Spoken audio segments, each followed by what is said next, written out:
physique ou digital, maximiser son environnement pour qu'il vous fasse converger vers vos objectifs. Donc on commande 3 pizzas et on fait ça 6 jours par semaine en moyenne pendant 2 ans. Je vous laisse faire le calcul, j'ai fini à 103 kg, une déchetterie ambulante. Et en fait, je me suis mis au sport muscu poids de corps avec Chris Heria. Et Chris Heria, je me suis créé une espèce d'amitié virtuelle, en tout cas une espèce de relation. En fait, c'est en ça que mon environnement m'a pas aidé à avancer pendant longtemps. Presque trop de protection de l'environnement. C'est ça. Le fait que j'en ai chié, le fait que c'était douloureux, le fait que c'était un effort de sortir de cet environnement donne encore plus de valeur à ce nouvel environnement-là, tu vois. Parce que ça devient une victoire. T'aimais bien comme t'étais avant ?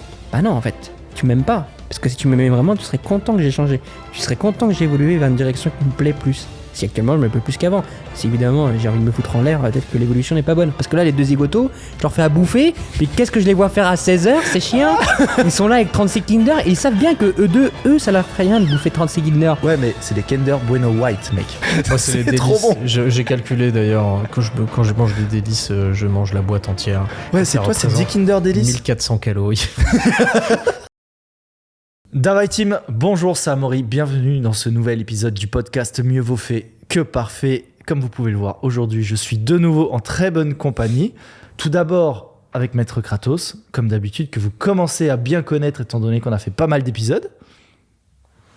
Bonjour, le setup avec le micro va être chiant, mais voilà. Voilà, pour ceux qui ont la vidéo YouTube, vous allez comprendre pourquoi le setup est chiant. On a un micro pour 2 invités, mais on n'a pas 500 € de matos à dépenser pour un nouveau micro. Et pour ceux qui sont sur l'audio, bon bah normalement vous ne devriez pas voir la différence avec un peu de chance. Et second invité, Maître Pipo, dont je vous ai déjà souvent parlé. Maître Pipo, je te laisse te présenter. Bonjour, je suis Maître Pipo du coup. Adrien. Après, les gens sur YouTube t'ont déjà vu en théorie. Ouais, c'est vrai. Ils m'ont envie de dire beaucoup de bêtises, mais de base, moi, Mais sur le podcast, ils t'ont peut-être pas tant vu que ça. Jamais, hein. En fait, ils t'ont jamais vu, mais ils savent peut-être pas qui tu es parce que s'ils regardent pas vraiment les vidéos YouTube, ils peuvent pas savoir. Ok, bref présentation. Je suis musicien, entrepreneur, qui fait le même type de business qu'Amaury, mais à la place d'aider des gens à faire du sport, j'aide les gens à faire de la musique. C'est un bon résumé. Voilà. Tout simplement. Qui est donc le troisième énergumène du Bastion. Le Bastion, c'est quoi ? C'est cet appartement que nous louons qui nous sert de bureau commun à tous les trois pour bosser sur nos projets respectifs. Et donc, je vous avais dit à plusieurs reprises que du coup, Maître Kratos bossait à côté de moi, Maître Pipo sur différents sujets sur la thématique musicale. Et du coup, c'est l'occasion aujourd'hui que vous le rencontriez. On fera un épisode dédié avec lui, un de ces 4, pour parler de sa transformation physique parce que c'est vraiment le point commun qui nous a tous fait connecter tous ensemble. Mais aujourd'hui, on se voit pour un podcast de nouveau en 3 parties. Très très rapidement, en 2 minutes chrono, il y aura la semaine vers la liberté. On va juste faire un rapide highlight sur mon côté. En 2 minutes chrono, parce que sinon le podcast va durer 1000 ans. Deuxième partie, l'expérience de vie, où justement on va parler de l'influence et de l'importance de l'environnement, comment façonner son environnement, qu'il soit social, qu'il soit, en termes de structure, qu'il soit éducatif, physique ou digital, de toutes ces choses-là afin de maximiser son environnement pour qu'il vous fasse converger vers vos objectifs. C'est un sujet qui nous concerne beaucoup tous les trois. C'est pour ça que je me suis dit que ce serait intéressant que vous interveniez dessus et que vous partagiez votre expérience aujourd'hui dessus. Et enfin, troisième et dernière partie, vos questions. J'ai pas mal de vos questions via Instagram, donc on va y répondre. On va essayer de faire en gros 2 minutes sur la semaine vers la liberté et kiff sur les 2 dernières parties. Donc sans plus tarder, si vous écoutez ce podcast sur les plateformes d'écoute, on se met à 5 étoiles. On est à plus de 80 étoiles, je crois, sur Spotify, ce qui commence à être pas mal du tout. Vous êtes vraiment de plus en plus nombreux, donc trop cool. Je sais pas d'où vous découvrez le podcast, si c'est de Spotify ou de mes contenus YouTube, mais quoi qu'il en soit, bienvenue et j'espère que tout le temps que vous passez avec nous, evaluable comme on dit, vous apporte quelque chose de concret, de la valeur. Si vous êtes sur YouTube, like et abonnement. Et sur ce, on est parti tout de suite, semaine vers la liberté. Qu'est-ce qui s'est passé ? Hop, 2 minutes chrono, let's go. 2 tournages de nouvelles vidéos qu'on vient de faire ce week-end, dont une aujourd'hui, une avec mon frère d'ailleurs, où l'idée c'est de le coacher en tant que grand débutant en termes de poids du corps, avec des contraintes de quelqu'un qui doit s'entraîner chez soi, très peu de matériel, où en fait je vais montrer comment s'entraîner, quels exercices faire, petite structure d'entraînement qu'il est possible de réaliser pour que vous, si vous vous reconnaissez dans sa situation, vous puissiez commencer à construire du muscle dans de bonnes conditions. Et voilà, donc ça va être très intéressant. Ça sort dans je sais pas quand.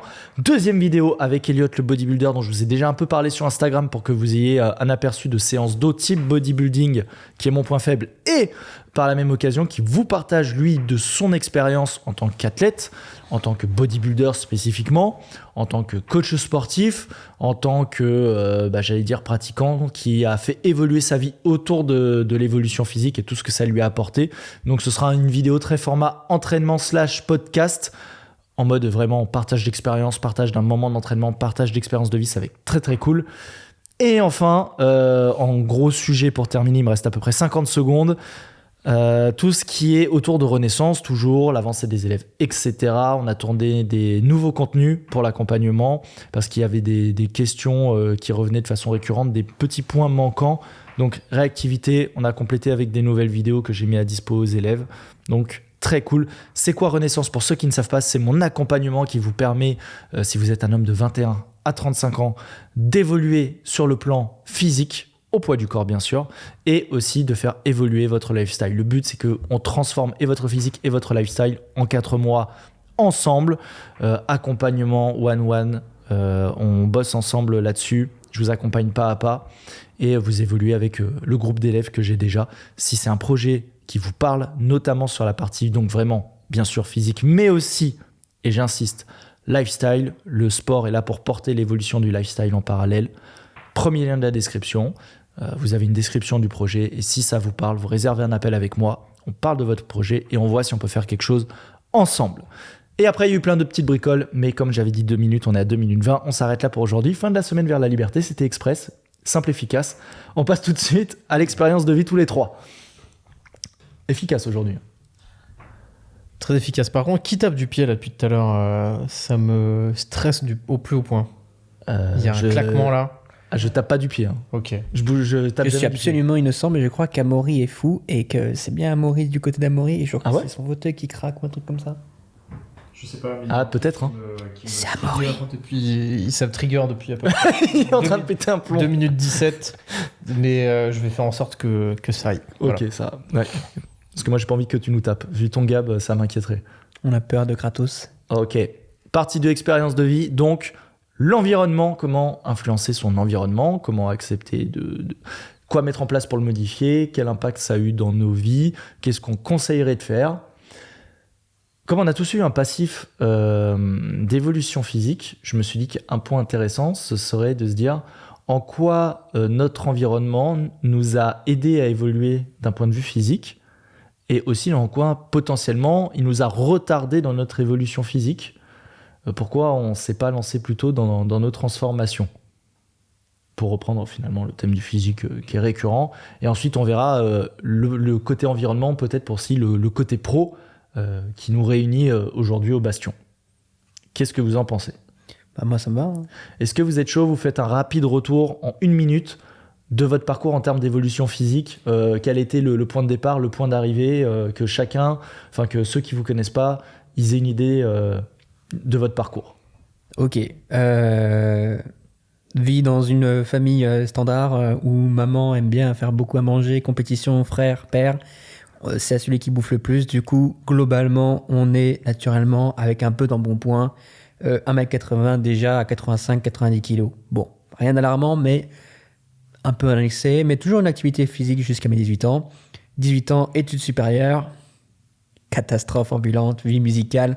On ne mange pas de la journée jusqu'à 22h où on quitte le conservatoire. Une fois qu'on a quitté le conservatoire, qu'est-ce qu'on se dit ? On a la flemme. Donc on commande 3 pizzas et on fait ça 6 jours par semaine en moyenne pendant 2 ans. Je vous laisse faire le calcul. J'ai fini à 103 kilos, une déchetterie ambulante, un gros cachalot. Sur ce, petit wake-up d'un de mes meilleurs amis qui m'a dit, pas seulement sur le plan physique, mais ça faisait partie du package, j'étais un gros dégueulasse, dans tout, était nul. Ça m'a mis une claque dans la gueule. J'ai perdu 30 kilos en 6 mois, ce que je ne conseille pas forcément de faire, mais ça a été ma manière de faire. Et après, j'ai commencé à faire du sport de manière très régulière, jusqu'à stagner autour des 80 kilos en moyenne. Je paye les pots cassés de mon passé à 3 pizzas 6 fois par semaine, mais globalement, je pense que j'ai un physique bien meilleur maintenant que dans le passé. C'était pas très dur. Oups. Non, mais c'est un beau parcours et du coup on fera vraiment une vidéo là-dessus parce qu'il y a beaucoup de choses à en dire. Là il a fait un résumé très express. Et il a turbo. Mais il a turbo résumé très efficacement, c'est exactement ce que j'attendais. Donc très fort, très bien. Pour ma part, vous l'avez peut-être déjà eu, moi, mon résumé, mais du coup, pour faire le résumé de mon résumé, enfance classique mais pas sportive, j'ai jamais été vraiment branché sport. Vie tranquille d'un mec timide, très introverti. Études supérieures dans les soirées étudiantes et dans l'alcool globalement. Et c'est à la suite d'un redoublement et d'une déception amoureuse que je me suis dit que j'étais vraiment une grosse merde et qu'il fallait que je change.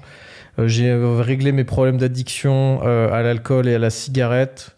Je me suis mis au sport. Et en 6 ans, je suis passé de 63 kilos à aujourd'hui entre 83 et 85 kilos à peu près dans ces eaux-là.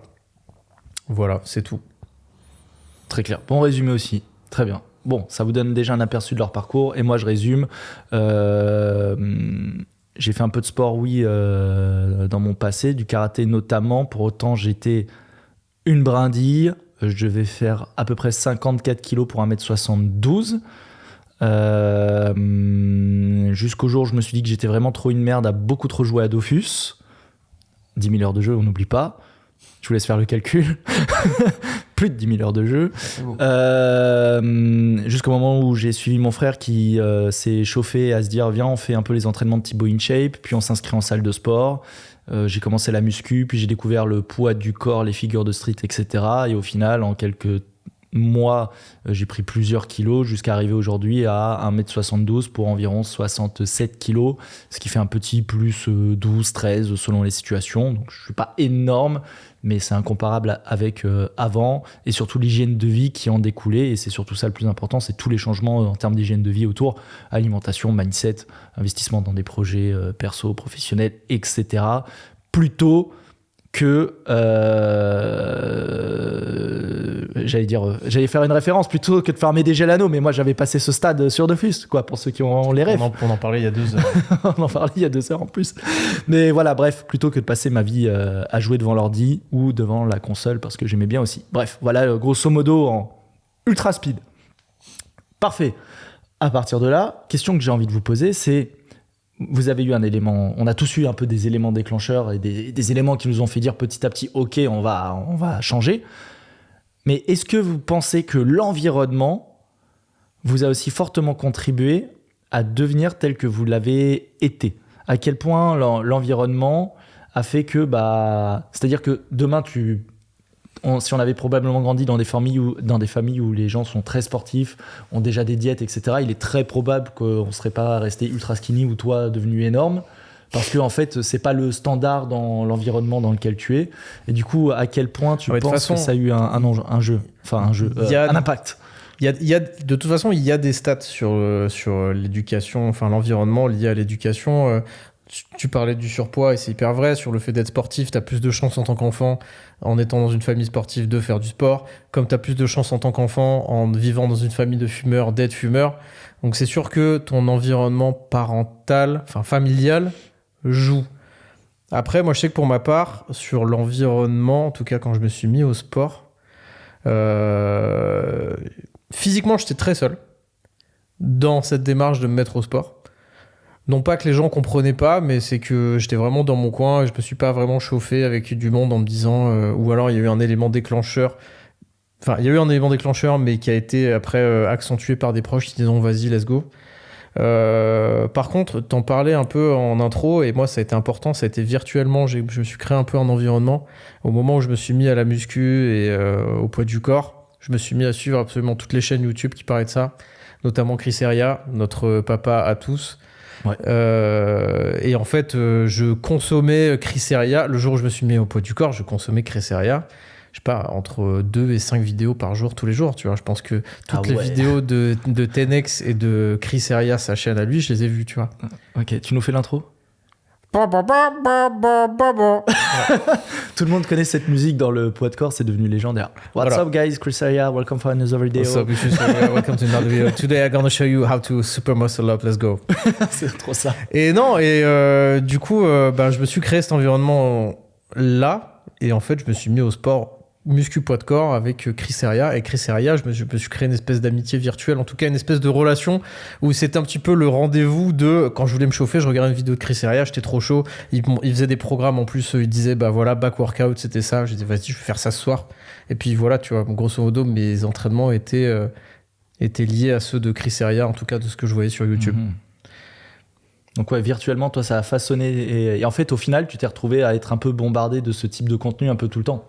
Ouais, j'imagine. non, puis même de ouf. En fait, les relations virtuelles, on peut dire ce qu'on veut, mais ça participe quand même à tout ça, tu vois. Dans la période où j'étais un peu en dépression, pareil, je consommais énormément de Squeezie et j'avais une espèce de relation parasociale chelou en mode Squeezie, c'était limite un de mes potes, tu vois. Je rentrais chez moi, je regardais des vidéos de Squeezie, c'était con, mais il y avait un petit peu ce rendez-vous-là en mode j'avais la présence de quelqu'un, tu vois. Donc c'était pareil avec Chris Area où là j'avais une espèce de mentor qui me disait vas-y, bouge-toi le cul, fais du sport. En plus, il avait un bête de physique, il avait des bêtes de perf. J'étais là en mode bah vas-y, en fait, j'écoute papa Chris Area et puis je vais devenir comme lui, tu vois. Ok, ça se comprend. Et toi, du coup, Adrien, Adrien? ça, non mais moi j'ai juste envie de réagir à ça, mais pendant le confinement, je m'étais créé une espèce de...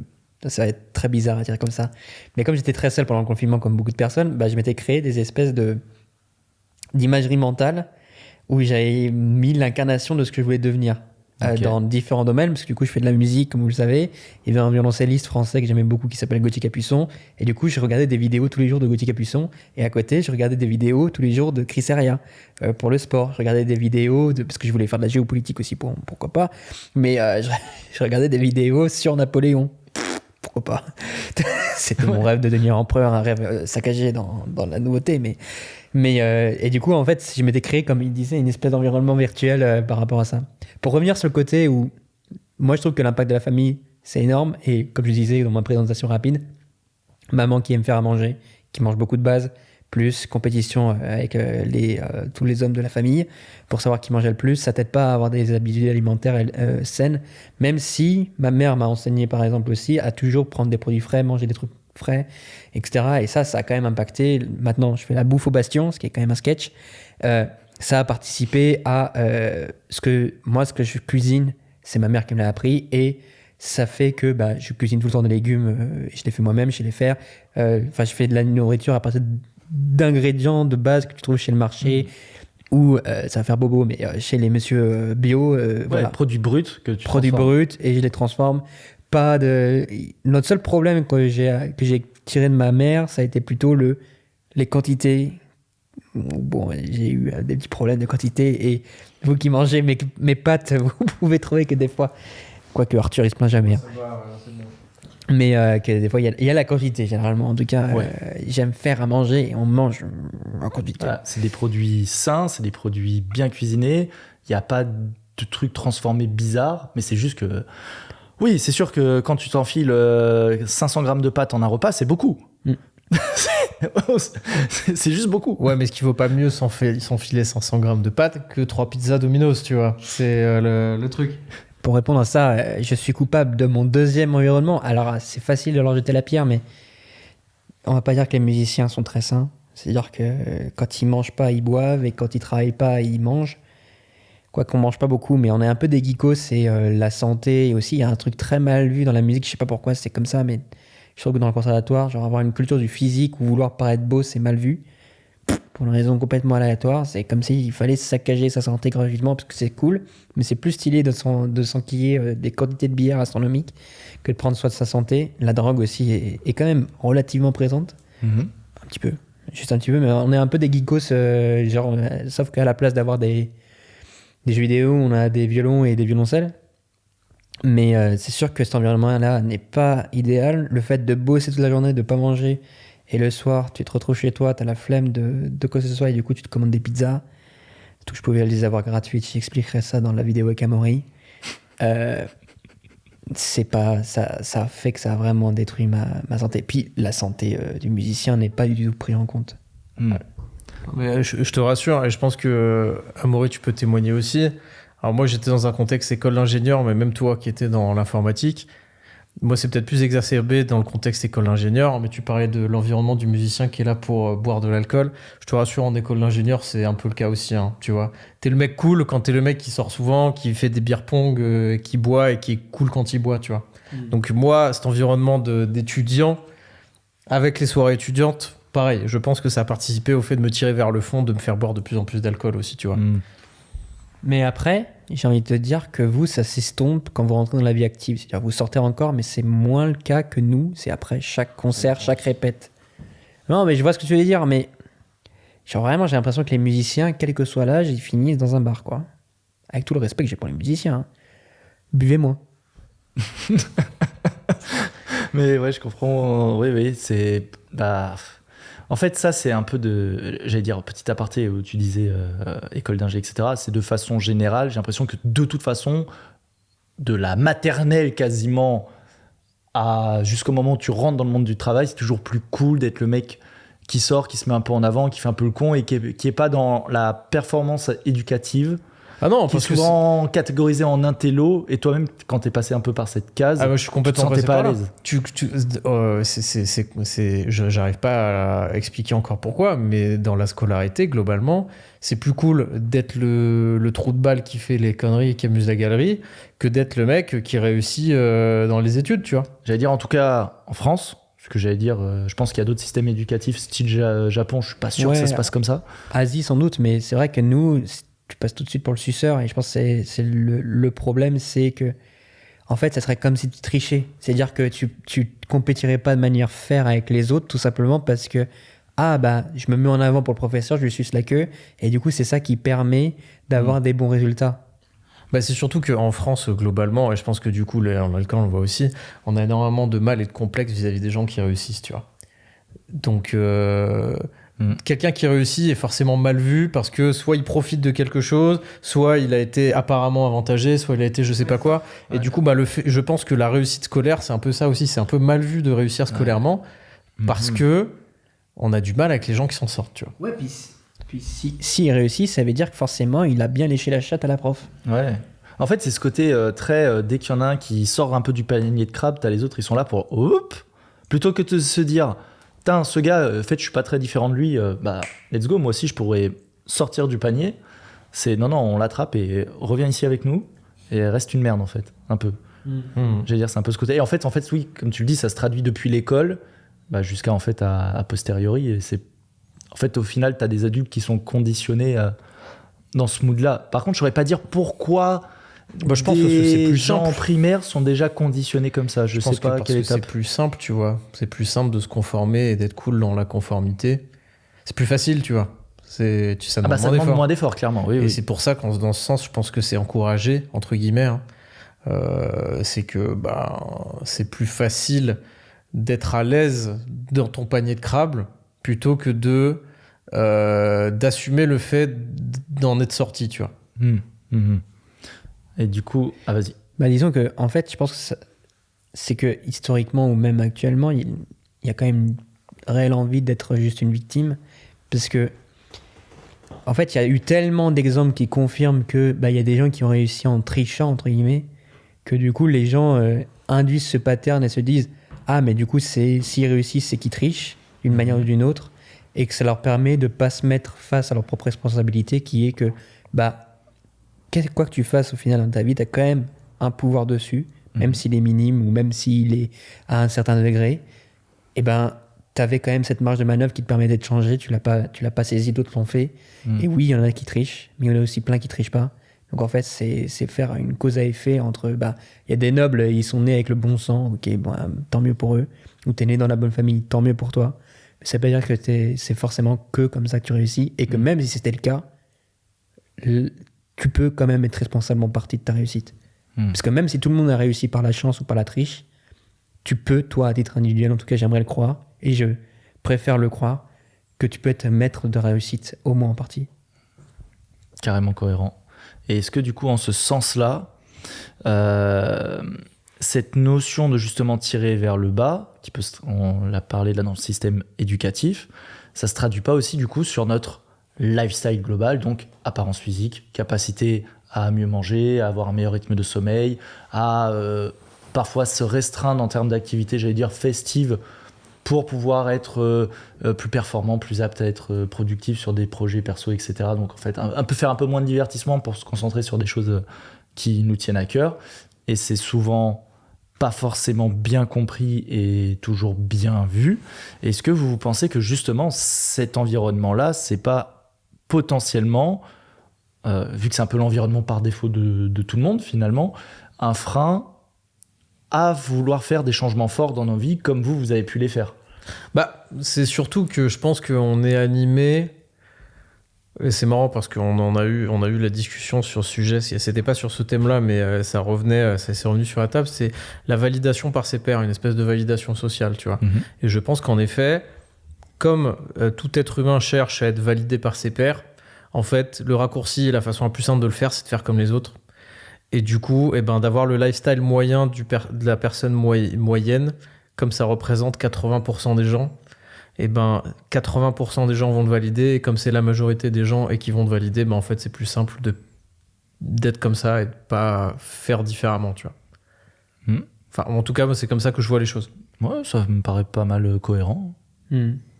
Bah, disons que si on n'a pas le choix que de valider par nos pairs, parce que sinon, en fait, on se sent vraiment en détresse, et qu'il y a une situation préférable, c'est plus dur de se dire les autres me créent un environnement de merde. Du coup, il faut que je me sépare d'eux en acceptant d'avoir un effet transitoire le temps que je trouve des nouvelles personnes qui me ressemblent, de solitude. En fait, c'est obligatoire, parce que je pense qu'on a tous expérimenté, surtout dans nos phases de transition, des moments de solitude, et c'est vraiment hardcore, hein. C'est vraiment pas facile du tout, parce que loup solitaire, mes couilles, ça c'est bien sur TikTok, mais dans la réalité, tu te fais chier et c'est dur, c'est vraiment dur. Du coup, vouloir retomber dans... Puis c'est facile, tu vois, tu sors avec des... Du coup, tu essaies de te faire un nouveau cercle d'amis. Au final, comme ils viennent du même environnement, qui est un peu l'environnement de la médiocrité quand t'es étudiant, tu finis par retrouver un peu les mêmes patterns, et ils disent tout le temps la même chose. Non, moi, par exemple, je dis, je veux pas boire ce soir. Je dis, oh, mais t'inquiète, ça va pas avoir d'impact. Mais en fait, c'est que c'est toujours le même principe. C'est toujours comme ça, c'est toujours la même organe, c'est toujours le non-respect du fait que, comme tu ne veux pas faire comme eux, ils vont te rejeter même d'une manière innocente, même en te disant « Oh, mais ça passe », mais en fait, c'est juste parce que tu es le miroir de leur médiocrité à eux, qui se sentent obligés pour se sentir bien avec toi, que toi aussi tu te lâches et que tu te fasses plaisir, entre guillemets, alors qu'en vérité, s'ils étaient vraiment amis avec toi et qu'ils voulaient vraiment ton bien en absolu, je dirais « Bah ouais, je respecte tes valeurs, etc. » et ta volonté d'avancer sur toi-même. Je répète aussi la mienne de juste me brûler la gueule, hein, j'ai envie de me faire kiffer. Fais-toi plaisir, mon ref. Mais je trouve ça dommage que, du coup, on nous prévienne pas, entre guillemets, où il y a cette dichotomie, c'est tellement inconfortable juste de se dire, de devoir se retrouver seul, parce que le départ de changer d'environnement, ça passe par des moments de solitude, des moments même d'incompréhension de tes pairs, des fois familiaux ou très proches, tu vois, ou même d'amis que tu avais de longue date, où tu te dis, bah ouais, c'était mes amis de la saison, mais actuellement, en fait, ils me tirent vers le bas d'une manière ou d'une autre, ou leur présence quotidienne n'est pas souhaitable. Du coup, il faut que soit on évolue ensemble, soit juste on coupe les ponts, parce qu'en fait, j'ai changé, t'as pas changé, tu veux me voir comme l'état d'avant que j'étais, moi je veux changer, du coup on n'est plus cohérent et nos intérêts ne convergent plus. Du coup, il faut qu'il y ait séparation. C'est surtout que... moi, là où je rebondirais en plus là, ce que tu dis, c'est que en fait, cette conformité qui est un peu l'état par défaut, moi je sais qu'en tout cas de mon prisme, j'avais l'impression que encore plus que l'état par défaut, c'était le seul état possible, tu vois. Que si je sortais de cette norme-là, cette norme, tu vois, entre guillemets, que c'était pas possible, si t'étais un humain normal, de sortir de cette norme-là. Tu vois, t'avais... les chefs d'entreprise d'un côté, les sportifs de haut niveau d'un autre côté, ou j'en sais rien, et la masse, et que du coup, moi, n'étant ni un chef d'entreprise, ni un sportif de haut niveau, ni rien du tout, mon choix, obligatoirement, c'était ça, tu vois. Et du coup, pas envisager d'autres alternatives, parce que pour moi, c'était pas concevable, tu vois. Ah ouais, toi, tu voyais vraiment un peu ça pris entre deux feux, de te dire, c'est soit je suis un peu ce type de personne, entre guillemets, en haut qui sort du lot, soit je suis la masse. Tu voyais pas un peu En fait, d'entre-deux possibles? Comme j'étais très noyé justement dans cette conformité sociale en étant comme tout le monde, et ben en fait c'était soit je prenais en fait cette notion d'environnement, t'as le gros environnement là où j'étais qui était le gros panier de crabes où il y avait tout le monde, la masse, et dès que t'en sortais, j'arrivais pas à concevoir d'autres environnements que des élites entre guillemets dans leur domaine, tu vois. Okay. Donc des élites dans le business, des élites dans le sport, des élites peut-être même dans la religion, plein de trucs, et qu'en fait à part des petites niches, le seul environnement concevable c'était celui dans lequel j'étais, à savoir le métro boulot dodo, sortir 2-3 fois par semaine boire des bières avec les collègues, et puis cette routine là qui se répète. Ok. Ah ouais, intéressant. C'est marrant parce que c'est pas le même vecteur au final ce qui t'a empêché de changer que moi. Parce que moi, à titre personnel, ce qui m'a empêché de changer pendant longtemps, c'est la peur de la solitude. Parce que moi, je suis un peu une merde de base, c'est-à-dire que je suis extrêmement méprisant envers les autres et j'ai un énorme complexe de supériorité. C'est-à-dire que je me crois vraiment meilleur que tout le monde, de base. J'adore ma passion, mais c'est-à-dire que du coup, par rapport à ça, j'avais déjà tout le temps eu un rejet du comportement des autres en me disant, même quand j'étais énorme et que je mangeais 3 pizzas par soir, hein, c'est pour te dire l'ego du monsieur. Mais j'étais en mode, mais en fait, vous faites tous de la merde, vous êtes tous nuls, moi je suis meilleur, regardez-moi faire, ça va être incroyable ce que je propose. Mais au final, la peur du changement venait du fait que j'avais un besoin de validation d'autrui, parce que même s'ils les méprisaient, j'avais besoin qu'eux ils me disent ouais, t'es incroyablement fort et tu sors de la masse, etc. Le problème, c'est qu'en fait, ils validaient pas ce que je faisais. Du coup, comme j'avais pas cette validation et que je me retrouvais seul, dès que je tentais de sortir du lot, ça marchait pas très bien. Après, c'est vrai qu'en étant méprisant, j'ai pas non plus beaucoup de bons amis. Alors non, alors que tu vois, moi, en l'occurrence, c'était vraiment moi, il fallait que je sois un caméléon. C'était ce que les autres pensaient, je pensais ça. Ce que les autres faisaient, je faisais pareil. Et plus j'étais noyé au milieu de ce que les autres faisaient, mieux je me portais. Et en fait, j'ai commencé à vouloir changer d'environnement au moment où je me suis rendu compte que en fait, ça me rendait malheureux d'être un caméléon, tu vois. Mais tu vois, c'est-à-dire qu'on n'est pas c'est qu'on est arrivé en tant que personne différente, mais à part le fait qu'on ait eu tous les deux vécu dans le même type d'environnement, même si c'est pas le même environnement, on a tous les deux fini par adopter des comportements similaires qui sont néfastes pour notre santé et notre bien-être, etc. Donc comme quoi, même si on était venu armé de différents outils et de différentes perceptions du monde, on s'est fait complètement shape par le... Shape, un petit mot anglais en plein milieu. On s'est fait totalement changer par l'environnement. Happé. Enfin, c'est facile d'accuser l'environnement parce qu'on est aussi responsable de... Enfin, au final, avec un peu d'effort, toi, tu es sorti de ton envie d'être un caméléon. Moi, je suis sorti de mon envie de juste prouver aux autres. Enfin, plutôt de mon envie de vouloir... pas être seul, en fait, plus. Parce qu'au final, être méprisant ou pas, les gens, ils s'en foutent. Je suis pas méprisant, hein, vous inquiétez pas. Un petit peu seulement. Oh. Mais ouais, ok, je vois cette logique. Et toi, parce que depuis tout à l'heure, on parle beaucoup, justement, je vous ai invité pour que vous parliez de vous. Mais l'intérêt du truc. C'est ton podcast, tu vois. Mais moi, je me retrouve pas mal. Alors, pas tout à fait de la même façon. C'est-à-dire que moi, alors, j'ai jamais eu un environnement qui soit familial ou proche en termes d'amis. Tu vois, je suis pas dans un milieu où il y avait une culture particulière de l'effort absolu, de l'excellence, etc. Il n'y avait pas une culture de la médiocrité non plus. Tu vois, mon père, il a toujours été sportif, il nous a toujours fait faire du sport, il y a toujours eu ces choses-là. Mais pas du tout aussi poussé que ce qu'on fait actuellement et pas non plus avec la même approche. Disons que j'ai l'impression que mon environnement familial a été très neutre à ce niveau-là, tu vois, qu'il a eu une influence ni positif ni négatif, ni l'un ni l'autre, quoi. Par contre, en termes de fréquentation, j'allais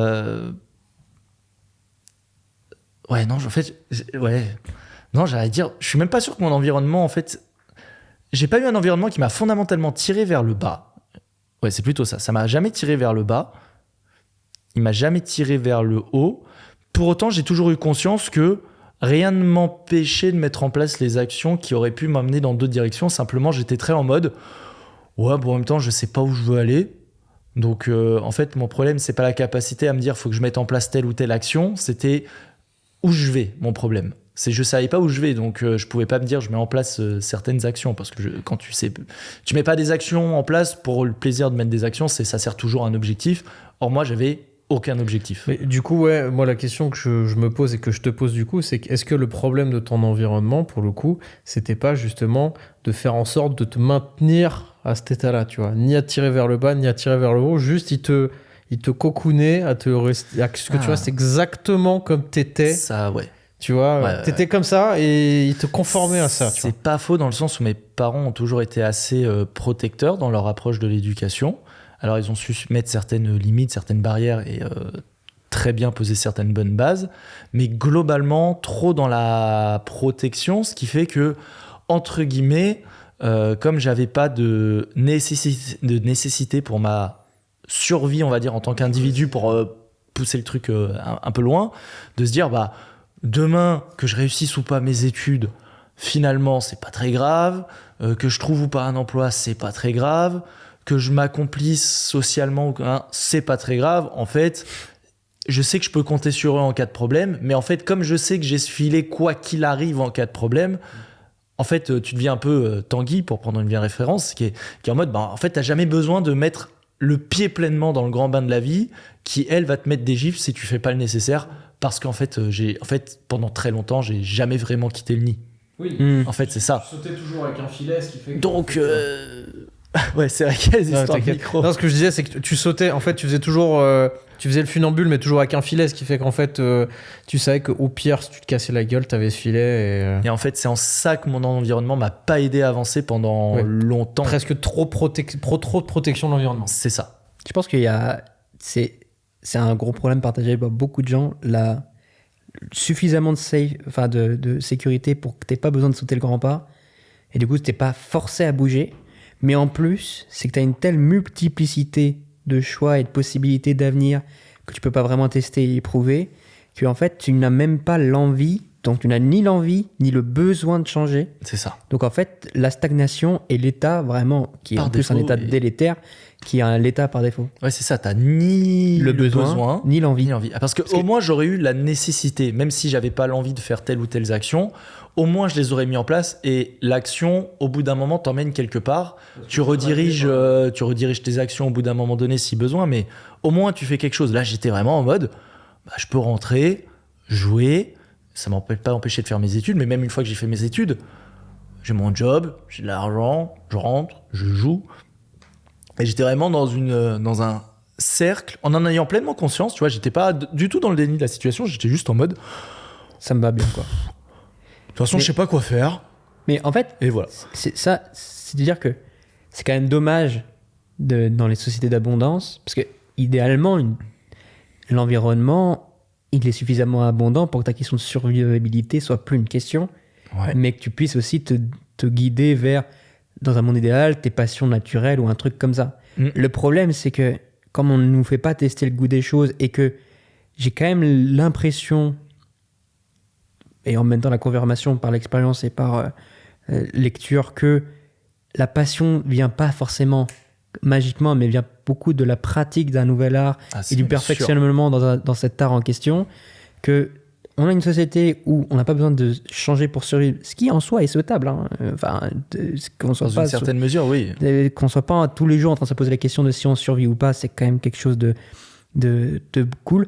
Et me faites pas croire, oui, étudiant difficile, oui, ça peut être difficile, mais en même temps, globalement, les gens, dans une immense majorité, dans un pays comme la France, ils survivent. En fait, la question de leur survie n'en est pas une. Après, la question de vivre, ça, c'est un ligne vrai. Et que notre environnement part... Il n'y a aucune étude, c'est-à-dire qu'on nous parle de trucs de maths, de je sais pas quoi, ce qui a de la valeur d'un point de vue sociétal, nous fait pas rêver, on n'y goûte pas vraiment, on a un système trop généraliste qui nous montre plein de trucs sans vraiment nous les montrer, qui n'est même pas cohérent avec le monde réel, parce que entre le monde des études et le monde réel, il y a une telle disparité, c'est un truc de fou. Puis au final, tu finis par avoir une multiplicité de choix infinis qui te pousse à être inerte, et une absence de besoin de survivre qui te pousse à être inerte. En plus de devoir valider ta position sociale, ou en mode il faut que je fasse comme les autres ou que je m'insère du mieux possible dans un monde de médiocrité où tout le monde est juste paumé. D'ailleurs, c'est pour ça qu'il y a des conseillers d'orientation de partout, que tout le monde essaie de trouver sa voie, personne n'y arrive, qui est le truc commun, c'est « Ah, qu'est-ce que tu vas faire plus tard ?» Tu poses cette question à 11 ans, à 16 ans, à 18 ans, 20 ans, 25 ans. Pour la plupart des gens, la réponse est la même, c'est « Je ne sais pas ». Ouais, tu parlais de la société d'abondance et je pense qu'aussi c'est lié à ça, c'est qu'on est en plein dilemme je crois que c'est le dilemme de Pascal. C'est Trop de choix. Trop de choix supprime le choix. C'est qu'en fait, t'as tellement d'options et comme tu disais, en plus, on va pas assez dans profondeur dans ce qu'on nous propose, qui fait que t'as tout vu en surface, il y a rien qui ressort vraiment et t'as une multitude de choix qui fait qu'en fait, t'as pas besoin de choisir. Comme il y a rien qui t'oblige à faire un vrai choix. Et en plus, voilà, comme t'es pas animé par le besoin de faire un choix parce que à un moment donné, il va falloir que tu te bouges le cul, que tu fasses un truc, sinon, il y a plein de conditions qui en dépendent, et t'es amené à pas faire de choix, tu vois. En fait, c'est surtout que le choix, il se présente à toi trop tard. C'est-à-dire que le moment où tu devrais déjà t'investir dans quelque chose, ça serait le moment où tu es apte à apprendre énormément et où tu as encore ces filets de sécurité. Le problème, c'est que ton besoin de survie, il arrive quand tes parents et que tu as 26 ans et que tu habites toujours chez maman, te disent « Bon, mon coco, t'es mignon, mais c'est fini un peu le babysitting jusqu'à 30 ans. » Je le regarde parce qu'il habite encore chez ses parents. Chut. Ouais. Là, je suis dans un arc, il faudra qu'on en reparle. Point de vue business, j'ai dit un secret. C'est compliqué. Mais sans ça, c'est-à-dire que, en fait, t'es arrivé à un stade où t'as jamais eu besoin de découvrir une. Aussi, on fait le chemin inverse. Je reprends quand même l'histoire avec les parents, c'est que t'as suivi les sécurités où tu t'es pas obligé de choisir jusqu'au moment où, en fait, à 26 ans, on dit c'est pas tu dois choisir, c'est tu dois travailler. Donc, t'as pas eu le temps de trouver un truc où tu peux devenir vraiment compétent, qu'on te dit sois compétent. Donc, tu finis par faire quoi ? Par être serveur, ou avec tout le respect que j'ai pour le métier de serveur, ou à faire un métier pas ouf, ou tu as fini tes études parce que tes parents t'ont un peu dit vas-y, va faire de l'ingénieur qui te passionne pas plus que ça, sans aller très loin.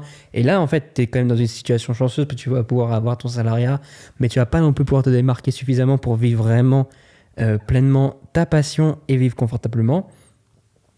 Et quand tu es en enfance, le problème, c'est qu'on fait le choix inverse, c'est qu'on te dit « trouve ta passion et ensuite tu te mettras à fond dedans », alors que ça marche pas comme ça. Ça marche vraiment pas du tout comme ça. C'est fais un truc que t'aimes pas, généralement tu l'aimes pas, perfectionne-toi dedans à quel point tu seras utile, et quand tu seras utile, les gens valideront ton utilité et tu auras des émotions positives parce que tu finiras par aussi te passionner par la technicité que tu as dans cet art qui est particulier, même si c'est façonné par exemple des perches. En fait, si tu deviens extrêmement fort et que tu te spécialises là-dedans, les gens te trouveront trop bien dans ton une validation sociale que tout le monde cherche. Et en plus, tu auras un sujet de conversation sur lequel tu peux parler de tous les aspérités, les machins, les difficultés de ton domaine qui te permettent au moins de te rendre intéressant. Donc même si ton sujet est nul, en fait, tu as 2 facteurs sociaux et personnels qui induisent un développement. Alors que si tu attends de découvrir ta passion, tu fais quoi ? Tu restes sur ton canapé et t'attends que le temps qui passe. Ça arrive souvent. Quand tu dis oui, je sais pas quoi faire, et tu te lances dans rien, ou alors tu essayes un truc, tu dis oui, bon, ça a pas trop l'air de me plaire, tu as essayé 1 heure. Mais en fait, comme tu dis, c'est par la pratique que tu crées, pas forcément à coup sûr, la passion et le plaisir dedans, mais il faut pousser les choses un peu loin. Et c'est pour ça que moi, par exemple, j'ai fait pas mal d'années de karaté. Et je sais qu'au tout début, j'aimais pas. Mes parents m'ont forcé, m'ont obligé, jusqu'à un moment où j'ai vraiment apprécié. Puis après, j'ai fait le tour de ce qui m'intéressait dedans.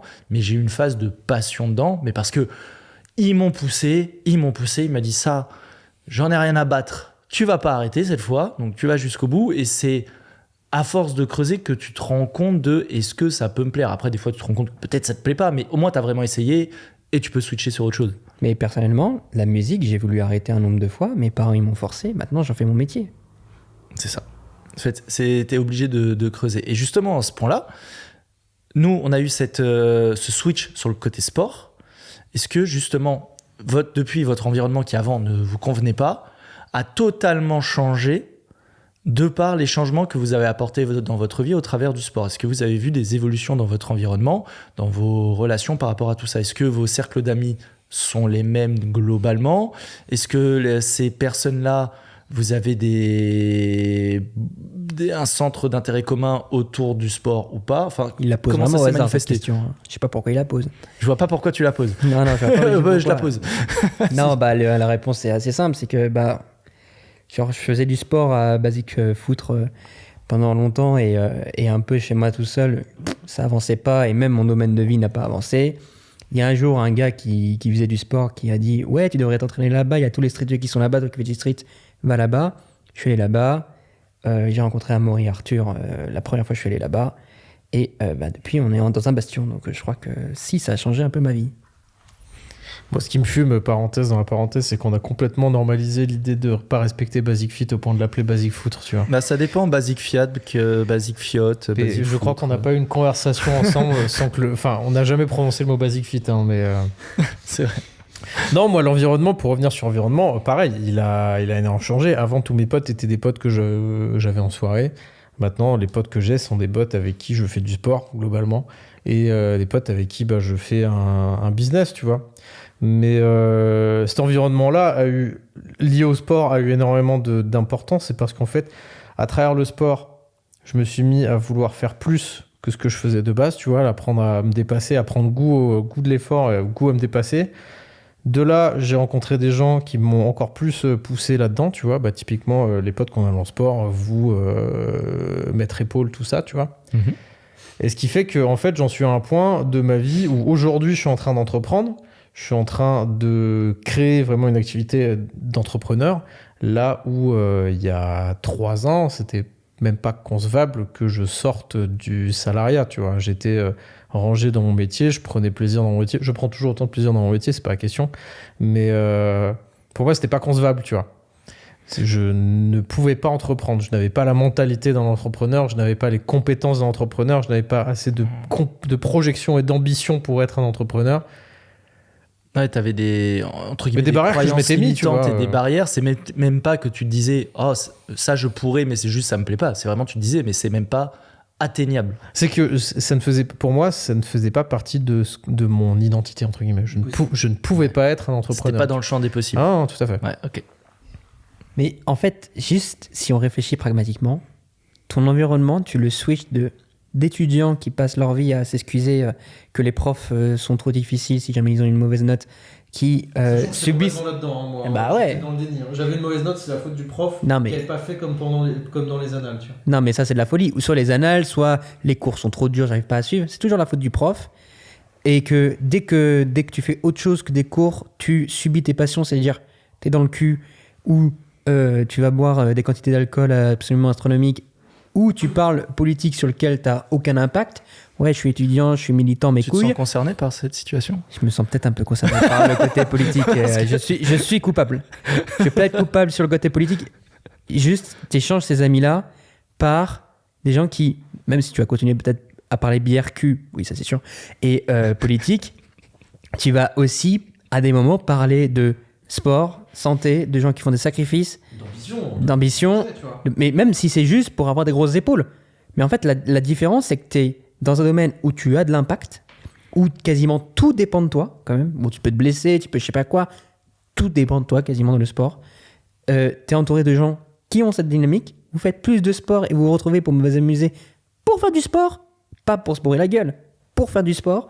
Donc en fait, juste ça fait que tu as déjà switché complètement d'univers. Mais tu sais que True Story, mais vraiment, il y a eu énormément de discussions moi, que j'ai eues avec mon ancien environnement de potes, où quand je leur disais que j'étais au sport 5-6 fois par semaine, pour eux, ils voyaient ça comme un bagne de solitude, en mode, mais mec, tu vas faire du sport, c'est trop triste, t'as plus aucune vie sociale, hein, tout. Mais en fait, ce que vous comprenez pas, c'est que j'ai juste construit mon cercle social autour du sport, et que qu'en fait, quand vous voyez au sport, vous voyez juste aller courir autour du parc de la Tête d'Or en mode solo, mais quand moi je vais au sport, je retrouve entre 3 et 5 personnes que je kiffe à chaque fois, et en fait, je crée un cercle social et une interaction sociale à travers ma pratique du sport.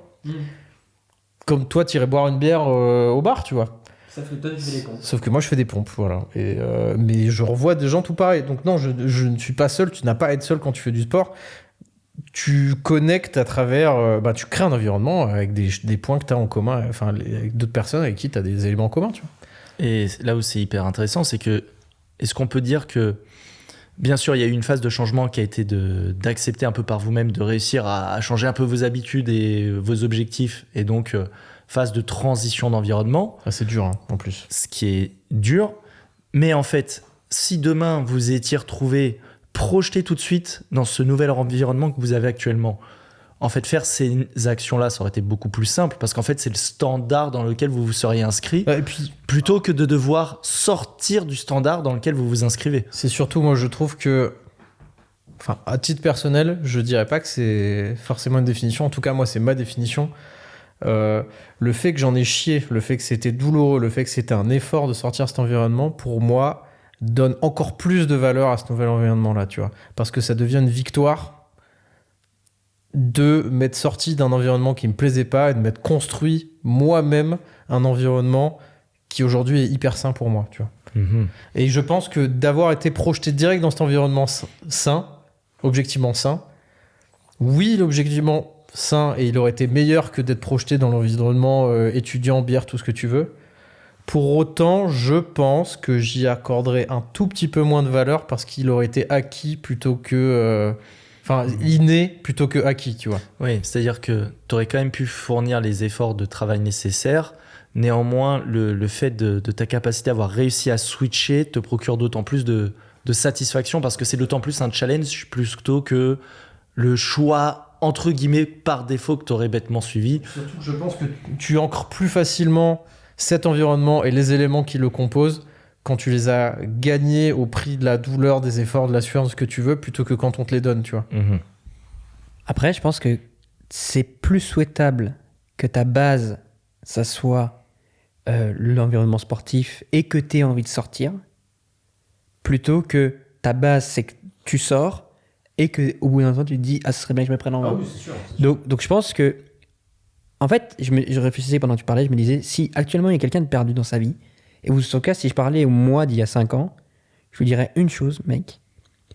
Le seul moyen de vraiment changer ta vie long terme, c'est de trouver des gens qui te ressemblent ou qui veulent les mêmes choses que toi. Entoure-toi, c'est la phrase un peu bateau que tu trouves sur TikTok ou je sais pas où, et le gars, montre-moi tes amis, je te dirai qui tu es, c'est 100% vrai. C'est absolument vrai.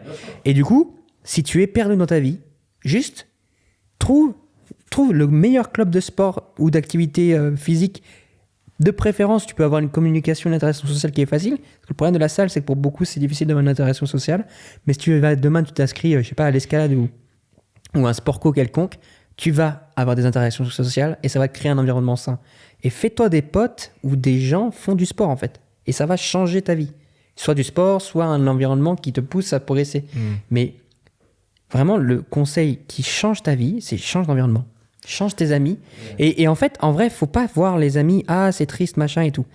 C'est triste à dire, oui, c'est vrai qu'on pourrait se croire, quand on est enfant, on est un peu naïf, on se dit, ah, les amis, c'est l'amour, etc. Non, les relations humaines, c'est des échanges d'intérêts.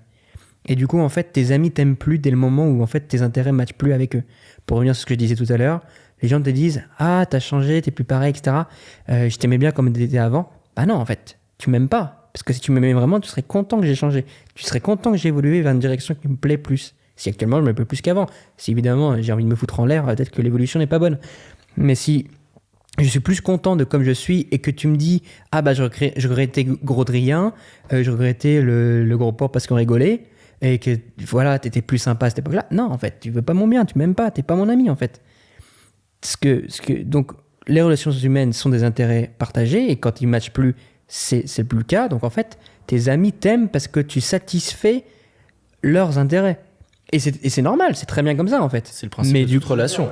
Mais du coup, toi, prends conscience de tes propres intérêts et vois que tu peux trouver des amis super bien et que avec qui tu connectes super bien dans des environnements favorables à ton évolution. Tu n'es pas obligé de t'amputer pour une idéologie qui n'existe pas. Ça n'existe pas. Parce que si cette personne-là, elle te pèse sur toi, c'est parce que tu restes dans cet état, qu'elle t'aime bien et qu'elle t'accepte encore dans sa vie. Si jamais tu pensais un tant soit peu à toi, imagine, tu as une personne toxique dans ta vie, si jamais tu commences à un tant soit peu, à mettre des barrières ou mettre un truc qui te permet de toi, à dire t'es un traître, t'es machin. Donc en fait, c'est pas cohérent. Moi, pour rebondir sur ce que tu disais, il y a une métaphore que j'avais vue et que j'aimais beaucoup, qui illustrait tout ça, c'est la métaphore du covoiturage. Pour moi, la vie, les relations sociales et les objectifs, c'est un covoiturage. C'est tu prends ta voiture et tu vas vers une direction qui est la personne que tu veux être. Il y a des gens, ils montent dans ta voiture il y en a qui descendent. Et en fait, c'est comme ça, faut désacraliser le fait que des gens s'en aillent de ton parcours. C'est pas grave, c'est qu'ils vont pas dans la même destination que toi. Et ceux qui sont dans la voiture et qui vont et qui arriveront au bout de ton objectif, donc à la destination de ton covoiturage, ce seront des amis dans lesquels l'environnement que tu as créé est 100% aligné avec eux, quoi. Ouais. Ils ont la même direction que toi. Parce qu'ils ont la même direction que toi. Et donc c'est vraiment une voiture qui va d'un point A à un point B. Il y a des gens qui montent, il y a des gens qui descendent. Et ceux qui arriveront au point B en même temps que toi, c'est les gens qui auront les mêmes objectifs et les mêmes ambitions que toi. Ouais. Et puis il faut décorréler ça de est-ce que c'est des bonnes ou des mauvaises personnes, parce qu'il y en a beaucoup, des fois ils ont du mal avec ça en disant mais c'est des personnes bien, moi j'ai pas envie qu'ils se disent que je les déteste, etc. Oui, ou t'as l'impression que la perte d'un ami c'est forcément tragique, quoi. Une fin de relation implique pas de détester ou d'avoir de l'animosité, c'est juste se dire bah écoute, toi t'as envie de tendre vers ça, moi j'ai envie de tendre vers ça, c'est pas compatible, ou en tout cas pas du tout dans les proportions où on les a actuellement. Soit faut qu'on fasse évoluer notre relation, peut-être qu'on va moins se voir, mais ça veut pas dire qu'on peut pas garder contact. Soit, bah en fait, chacun fait sa route et en fait, trop bien. Et toi, va là où t'as envie d'aller et trop cool. Ah bah tout à fait. Moi, franchement, de tous les amis que j'avais avant, à part avec une personne, je ne suis pas du tout en mauvais termes. Voire on s'est quitté en très bons termes. C'est juste, aujourd'hui, je vais dans une direction qui n'est pas la tienne. C'est pas grave. Ça n'empêche pas le fait que je t'apprécie quand même, que tu es une personne qui, je trouve, est très bien et très respectable et tout ce que tu veux. C'est juste que je t'apprécie, tu es comme tu es, tu veux aller dans ta direction et c'est très bien pour toi. Et au contraire, bonne chance pour ta route pour y arriver. Moi, je vais juste dans une autre direction et c'est pas grave, tu vois, c'est tout.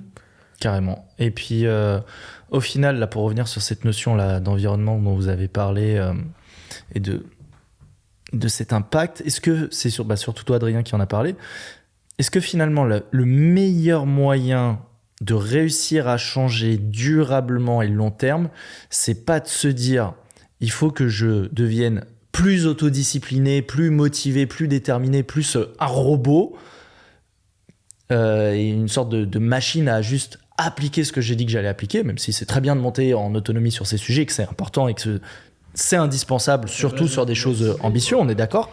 Ouais, mais la discipline, t'as un élément de fatigue, quoi. C'est ça. Néanmoins, t'as pas besoin de te discipliner quand en fait tout ton environnement social, cadre, enfin peu importe tout, ton environnement au sens large du terme, converge déjà vers là où tu veux aller. Là où quand tu dois absolument te discipliner et te motiver par rapport à ton environnement, en fait tu te fatigues inutilement à lutter et à aller en fait à contresens du courant dans lequel tu es. Puis il y a être discipliné et se mettre des trappes des bâtons partout, dans les tu vois. Ouais, c'est ça. Enfin, je suis désolé, mais quand t'es dans une famille qui mange normal et qui a envie de manger normal, parce que en fait, c'est pas, tu vas pas imposer aux autres ce que tu veux, mais faire un régime dans une famille qui ne suit pas le même régime que toi, c'est 1000 fois plus dur. Si jamais il y a des gâteaux dans le placard, bah mon ref, c'est bien beau ton régime, mais c'est pas le même challenge que il y a juste pas de gâteau chez toi en fait. Ouais, c'est ce qu'à chaque fois nous on a repris plusieurs fois l'exemple, je crois dans des podcasts, on disait ramène pas le diable à la maison quand il s'agit de nutrition.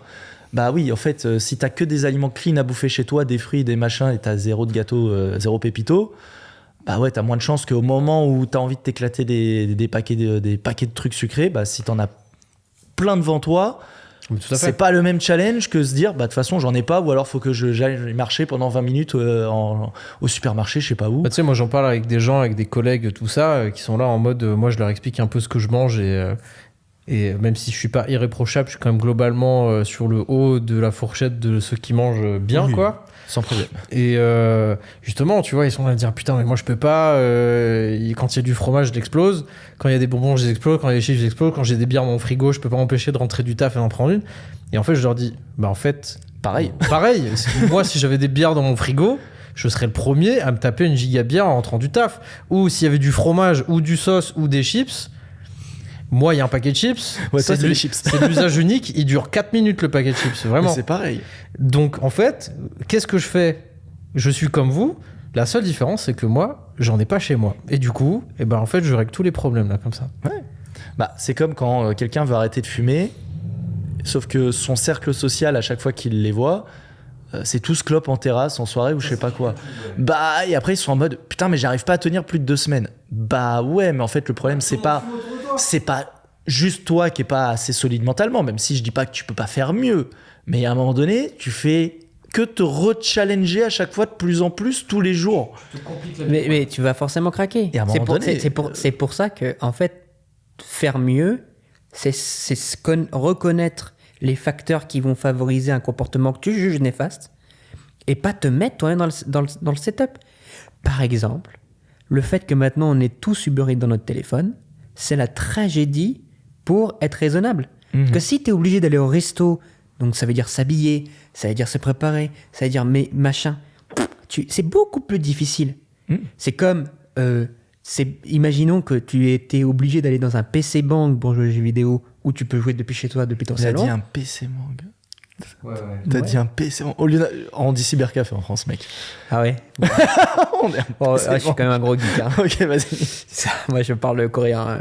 Non, mais bref, tu vois ce que je veux dire, c'est que les barrières à l'entrée étant plus élevées, c'est plus difficile. Plus de friction. Et donc, c'est plus facile aussi de se raisonner, de se dire non, quand même pas. Ouais, mais c'est ça. En fait, jouer sur les barrières à l'entrée qui peuvent être un problème pour faire des bonnes actions, mais qui du coup peuvent être aussi vertueuses pour ne pas faire des mauvaises actions. D'accord. Bonnes actions pour lesquelles tu pourrais avoir une barrière à l'entrée, c'est te dire je veux me mettre au sport, je vais à la salle. Très bien, sauf que t'avais une petite salle qui est pas ouf, mais qui est à 3 minutes de chez toi juste en bas, mais t'as préféré aller dans la dernière salle hyper stylée, je sais pas quoi, mais qui est à 35 minutes de voiture. Et après, tu t'étonnes de te dire ouais, en fait, ce mois-ci, j'y suis allé 2 fois parce que j'avais la flemme, puis c'était loin. Bah oui, mais en fait, t'es con. T'aurais dû peut-être prendre la salle qui est un peu moins bien, d'accord ? Sauf qu'en fait, t'aurais eu pas de barrière à l'entrée sur le temps pour y accéder. T'aurais juste à descendre, tu vas, tu reviens. Et du coup, si on parle boulot, quand t'as la flemme de te lever le matin, mais que tu sais qu'il y a 2 chauves, si tu les vois pas de la journée, ils vont t'envoyer un message le soir. Bah, t'étais où aujourd'hui ? C'est qui le deuxième chauve ? C'est toi. Je suis un mec drôle quand même. Ah ouais, t'es marrant, hein. Ok, vas-y, continue. Et bah, du coup, en fait, tu te mets à bosser. Et quand t'as un projet entrepreneurial, surtout quand tu le portes seul sur tes épaules, bah, trouver des potes qui sont chauds et qui, quand tu leur soumets l'idée... Chaud, pas chaud. Oui, j'ai dit chaud. Quand tu leur soumets l'idée en février 2023, ouais, ça serait cool si on se mettait ensemble pour bosser. Et finalement, 6 mois plus tard, on est tous ensemble pour faire ce qu'on a fini par appeler le Bastion. Et que du coup, depuis, en fait, on est quasiment 7 jours sur 7. On est 7 jours sur 7. À différentes intensités. Il y a des jours où on en fait moins. Il y a des jours où on fait pas tous les jours du 7h à minuit. Dieu merci. Mais voilà, il est 23h30. Hein. Non, mais 21 avril, 23h30. oui, mais on a commencé à 9h. Tu vois ce que je veux dire, c'est que globalement, on fait un bowling avant, tu vois. Voilà. C'est vrai qu'on a fait un bowling. Voilà, on a fait un petit bowling. C'est pas 100% du temps, mais en fait, c'est un tel volume horaire facile à faire. Parce qu'en fait, je vais juste voir mes potes tous les jours. C'est tellement plus facile d'être motivé et on a tellement tous, j'en suis sûr, plus avancé. Et si je parle que à titre personnel pour parler que de moi, il y a des kilomètres de là où j'aurais été tout seul. Pour moi, c'est surtout c'est le plus bel exemple d'environnement qu'on s'est créé pour aller plus facilement dans une direction commune, tu vois. On a tous envie de progresser dans nos business, on a juste créé un appart sur lesquels on sait que c'est un lieu de travail où on bosse sur nos business, et de facto, quand on y va, en plus c'est cool parce qu'on est entre potes, mais du coup quand on est là, on bosse sur nos business, quoi. C'est tout. C'est ça. En fait, on a créé l'environnement qui nous drive plus facilement vers nos objectifs. Ouais, parce que si chacun rentrait chez nous le soir, moi tu vois, en tant que salarié, si moi j'arrivais à le faire, mais en fait, du fait de rentrer chez moi, en plus d'aller à la salle, de revenir, de bouffer et d'être chez moi et de me prendre la motive alors que j'ai mon lit littéralement à 4 mètres, d'allumer mon PC et de travailler sur mes contenus, d'éditer mes photos, machin, mais en fait, c'est énormément d'efforts. Aujourd'hui, il y a Pipo, il est même cuisinier du Bastion, qui fait que quand je sors de la salle, je vais directement ici, j'ai mon repas qui m'attend, et en fait, j'ai aucune excuse pour pas bosser. Je bouffe sur ce canapé, mon PC est à 1m50 et je suis à un quart d'heure à pied de chez moi. Donc en fait, je suis obligé de bosser si je suis là. Bah oui. En fait, c'est ça l'objectif, c'est que tu te dises, en fait, tout est fait, tout est optimisé pour que ce soit facile. En fait, on a enlevé un maximum de friction. On a enlevé on virait quantité de friction. Toutes les barrières à l'entrée et après, let's go, quoi. Et moi qui ai par exemple des problèmes à gérer ma bouffe, je me suis mis la contrainte ultime, je suis obligé de leur faire à bouffer. Donc en fait, je suis obligé de manger seulement. Donc en fait, oui, ça, ils trouvent ça, c'est vraiment bien. Mais du coup, comme je leur fais à bouffer, moi, je suis obligé de compter mes macros, puis ils voient ce que je mange, puis ils savent ce que je mange. Et du coup, en fait, indirectement, même si en plus, c'est incroyable. Oui, tu cuisines bien, il faut le dire. Je suis obligé de manger sainement. Donc en fait, là, j'ai encore enlevé des barrières à rentrer. Je me suis même mis des contraintes qui me poussent à manger sainement. Et c'est pas un calvaire. Je leur fais à bouffer, on rigole bien, on mange correctement. Et en fait, je suis même pas en frustration. Juste, je le fais et je culpabilise pas après. Une fois que j'ai mangé mon burger, j'étais parti plus tôt pour qu'ils me voient pas manger mon burger. Et c'est là que je trouve assez marrant et paradoxal en même temps dans ton exemple, c'est que tu t'es rajouté des contraintes pour faire sauter des barrières. C'est que c'est beaucoup plus simple. C'est beaucoup plus simple pour toi de bien bouffer en te disant je suis obligé de faire à bouffer pour moi et pour Amaury et Arthur, que de te forcer à te dire je bouffe bien alors que tu as la possibilité de te commander un Uber Eats si tu veux, tu vois. Donc là, cet ajout de contrainte a facilité le fait que tu manges bien. Et ça, c'est ouf quand même. Oui, la contrainte n'est pas forcément un problème. En fait, ça dépend de quelle contrainte tu mets et comment tu la penses. Bah, c'est vrai que c'est tout con, mais comme je cuisine forcément, je vais pas cuisiner que pour les deux et après rentrer chez moi manger mon Uber Eats, ça n'a aucun sens en fait. Bah oui, non. Donc je vais me faire à bouffer en même temps que les deux autres. Et bon, je vais pas laisser le plat me regarder. Surtout qu'au préalable, quand on a fait les courses de la semaine, t'as déjà claqué tes thunes dans ce que t'es censé bien manger. Donc en plus, si tu manges pas ce que t'as prévu de manger, en plus t'as une perte financière. En fait, t'es coincé, entre guillemets. Ouais, je suis coincé sur tous les étages. Mais après, tu vois, c'est là où, entre guillemets, mon mindset des fois était vraiment à chier. C'est que même quand j'avais acheté de la bouffe, il était possible que je commande et que je repousse la pousse pour le lendemain. Mhm. Mais là, comme tout est calibré à la semaine, que en plus, vous comptez sur moi, et qu'en plus, voilà, moi, ça me permet d'économiser sur ma bouffe parce que vous me la payez en partie, c'est magnifique. C'est ça. Et en fait, c'est ça, mettre de la contrainte et du contexte intelligent pour avancer vers ton objectif. Ce qui me permet de faire une transition commerciale absolument incroyable. Parce que dans Renaissance... ok. Non mais c'est vrai. C'est le moment où on enlève le micro, on te laisse parler 3 minutes. Non, mais... C'est blague. hashtag ads. Je suis mort. C'est sûr. Non mais... Vous allez encore dire, Amaury fait sa pub dans son podcast. C'est vraiment un enfoiré. Ça sert à ça, hein. C'est son podcast. Ah, toi aussi, on est d'accord. Les podcasts, c'est... Podcast, non mais, les gars, vous consommez du TikTok toute la journée. TikTok, c'est de la pub déguisée en permanence. Vous êtes là, oh j'adore la pub. Voilà. Donc, podcast, au moins t'apprends des trucs. Voilà, parce que on fait les deux. On fait les deux. Et en plus, on vous propose du service qui change vos vies. C'est ça tout le sujet. C'est pas magnifique? Achetez, les gars. Non, Prenez un appel, réservé sur calendrier.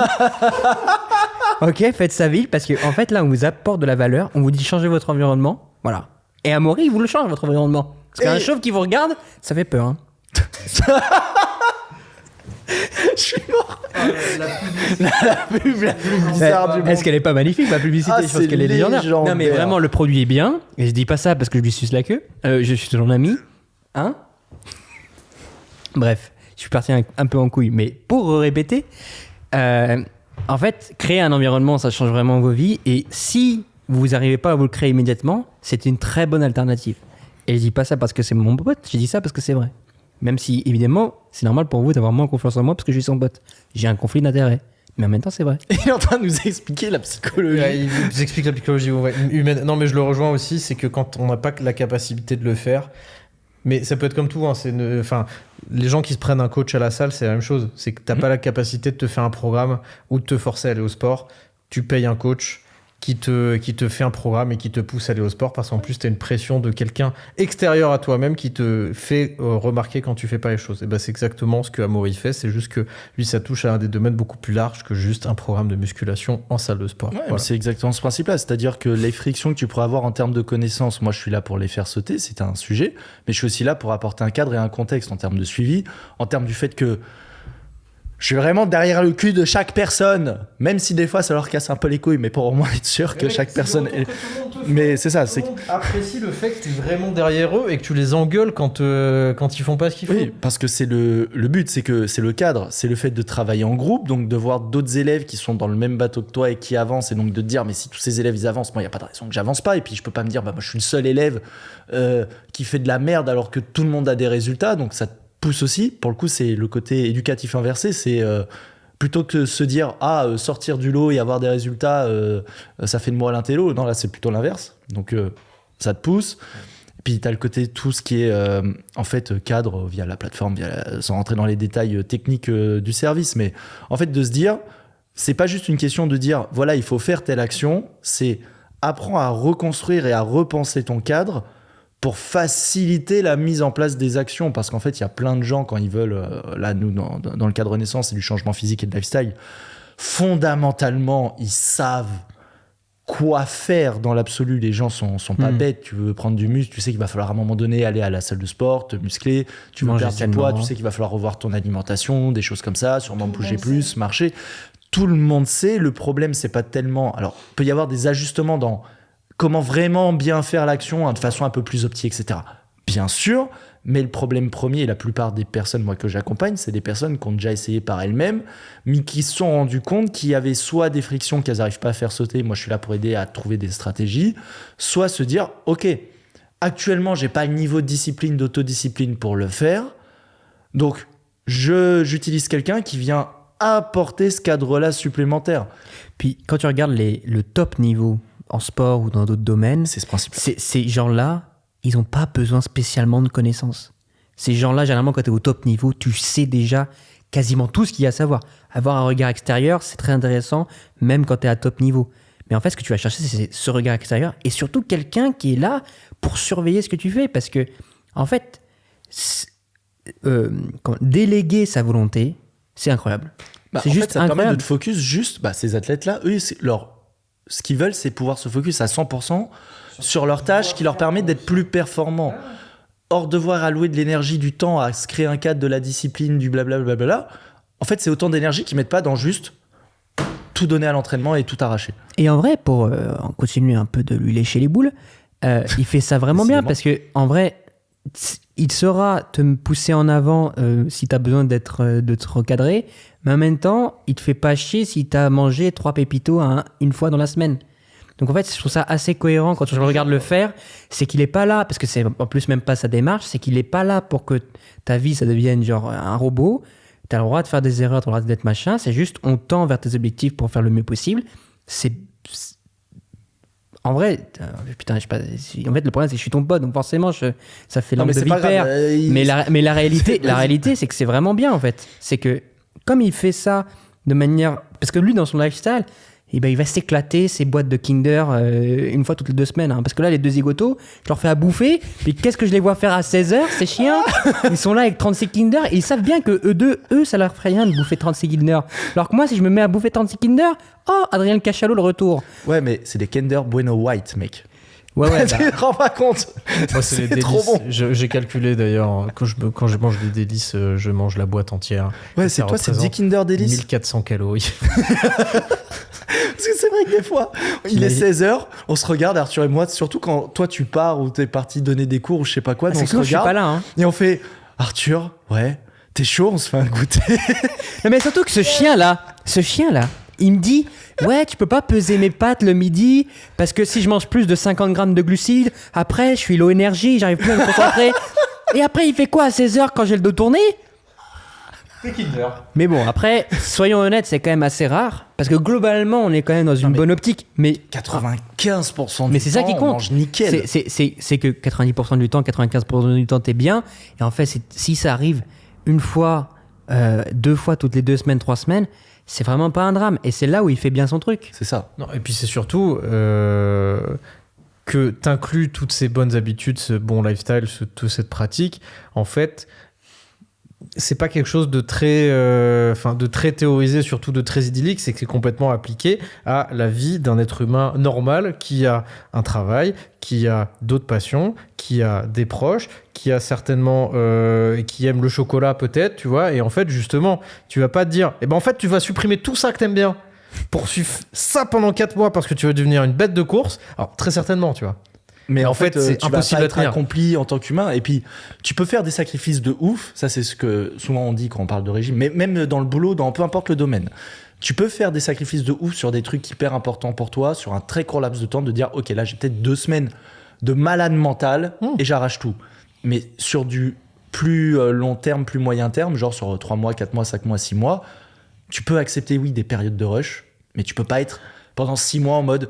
Je vois plus personne, je fais plus rien. Mais c'est surtout que c'est pas vivre. Un truc. C'est pas vivre, tu vois. La vie, c'est pas être un robot, en fait. Être un humain, c'est et avoir une vie surtout épanouie, c'est avoir du temps aussi pour autre chose que ses ambitions pures et dures, tu vois. Ouais. C'est que tu as le droit d'être drivé par tes ambitions. Nous, c'est globalement ce qu'on fait. On passe énormément de temps là-dedans. N'empêche qu'on prend du temps pour voir nos proches. On prend du temps pour faire d'autres activités. On prend du temps pour s'éclater une pizza si on a envie de s'éclater une pizza. Et en fait, ça s'inclut juste dans une vie De pizza. normale qui tend juste vers des objectifs sains et vers un mode de vie sain. Puis, en fait, c'est que quand tu as un environnement où tu prends plaisir à bosser, du coup, comme c'est pas un calvaire, tu prends plaisir à bosser. Puis quand tu arrêtes de bosser, tu sais que tu as déjà bossé. On fait des semaines en moyenne, je pense vraiment de 70-80 heures minimum, où on est concentré globalement sur nos tâches. Mais comme c'est facile à faire et qu'après tu t'en vas en mode, dans tous les cas, je peux prendre même 2 jours de pause. Ça fait 1 mois et demi où je suis dans une optique de progression. Et en plus, ça ne m'a pas demandé d'effort. Donc, pas de culpabilité. Tu te développes sur le long terme et tu te développes court terme parce que tu prends plaisir à aller faire un bowling à la con. On s'est fait marrer. Avoir tes proches, c'est trop bien. Et en même temps, tu as avancé sur tes projets. Ouais. Puis pour reprendre là ce que tu viens de dire, de se prendre des jours de pause, tu vois, moi actuellement, je ressens même pas le besoin de faire des breaks. Je crois que j'ai pas fait un break de ne serait-ce qu'une journée entière. J'ai déjà fait une matinée, un après-midi, une soirée, des choses comme ça. Mais une journée entière à ne rien faire et genre partir, je sais pas où, en vacances, hein, je l'ai pas fait. Mais en fait, j'en ressens pas le besoin parce que quand je suis là au quotidien, alors il y a des fois, il y a des journées où t'es en mode, bon, aujourd'hui, ça s'arrête pas.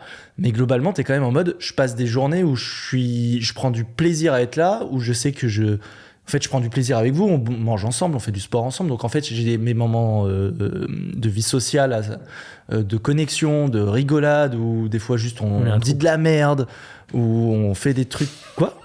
T'as dit quoi ? J'ai dit, on est un trouble. Finalement, c'est ça. Finalement, c'est l'environnement ultime. La seule chose qui manque, c'est qu'on baisse pas. Hein. Et il veut pas. On va pas le faire. Mais je m'attendais pas à cette réponse. Mais pourquoi je t'ai invité ? On ne le fera pas, Adrien, on ne le fera pas. Moi, je suis pas déçu. Hein. Je sais. Ouais, bah non. Très bien. Ouais, bah j'espère. Non, mais c'est vrai, t'as raison. Moi non plus, c'est pas un effort de maintenir. En fait, quand c'est facile c'est plus un effort, en fait. Moi, je considère plus travailler sur mes projets, aller au sport comme étant un effort, puisque c'est devenu facile de le faire. Et agréable, surtout. Par exemple, moi, récemment, j'ai eu une baisse de motivation au niveau du sport. Ce que j'ai fait, voilà, pour prendre un exemple très concret, j'ai dit, bon, j'en ai ras le cul de faire du sport. Kratos, il a encore la motivation de faire du sport. Juste, je vais, même si c'est pas parfait, mais au moins, j'irai à toutes mes séances de sport parce que Kratos m'emmène dans ses séances de sport. Et voilà. Et parce que si je faisais pas ça, je sais que j'aurais été là, même mes séances de sport que j'aurais fait tout seul, je les aurais pas fait à fond.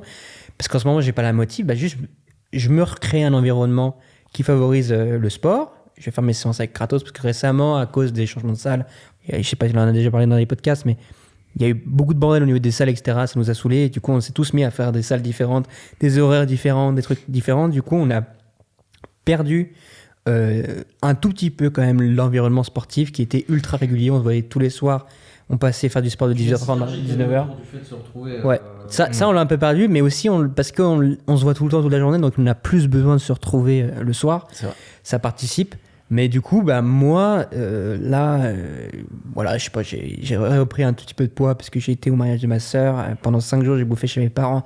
On s'est éclaté le bide tous les jours, mais genre vraiment éclaté le bide. Et du coup, j'ai pris 3 kilos, j'ai perdu mes perfs, ça m'a saoulé, j'arrive pas à me motiver. Je m'en sers comme excuse pour pas faire de sport. En fait, quand ta volonté n'y arrive plus, crée-toi l'environnement pour que ça soit même plus une question. Très bon mot de la fin, je pense, pour cette partie. Je pense qu'on a fait le tour. Est-ce que pour vous, on a fait le tour ?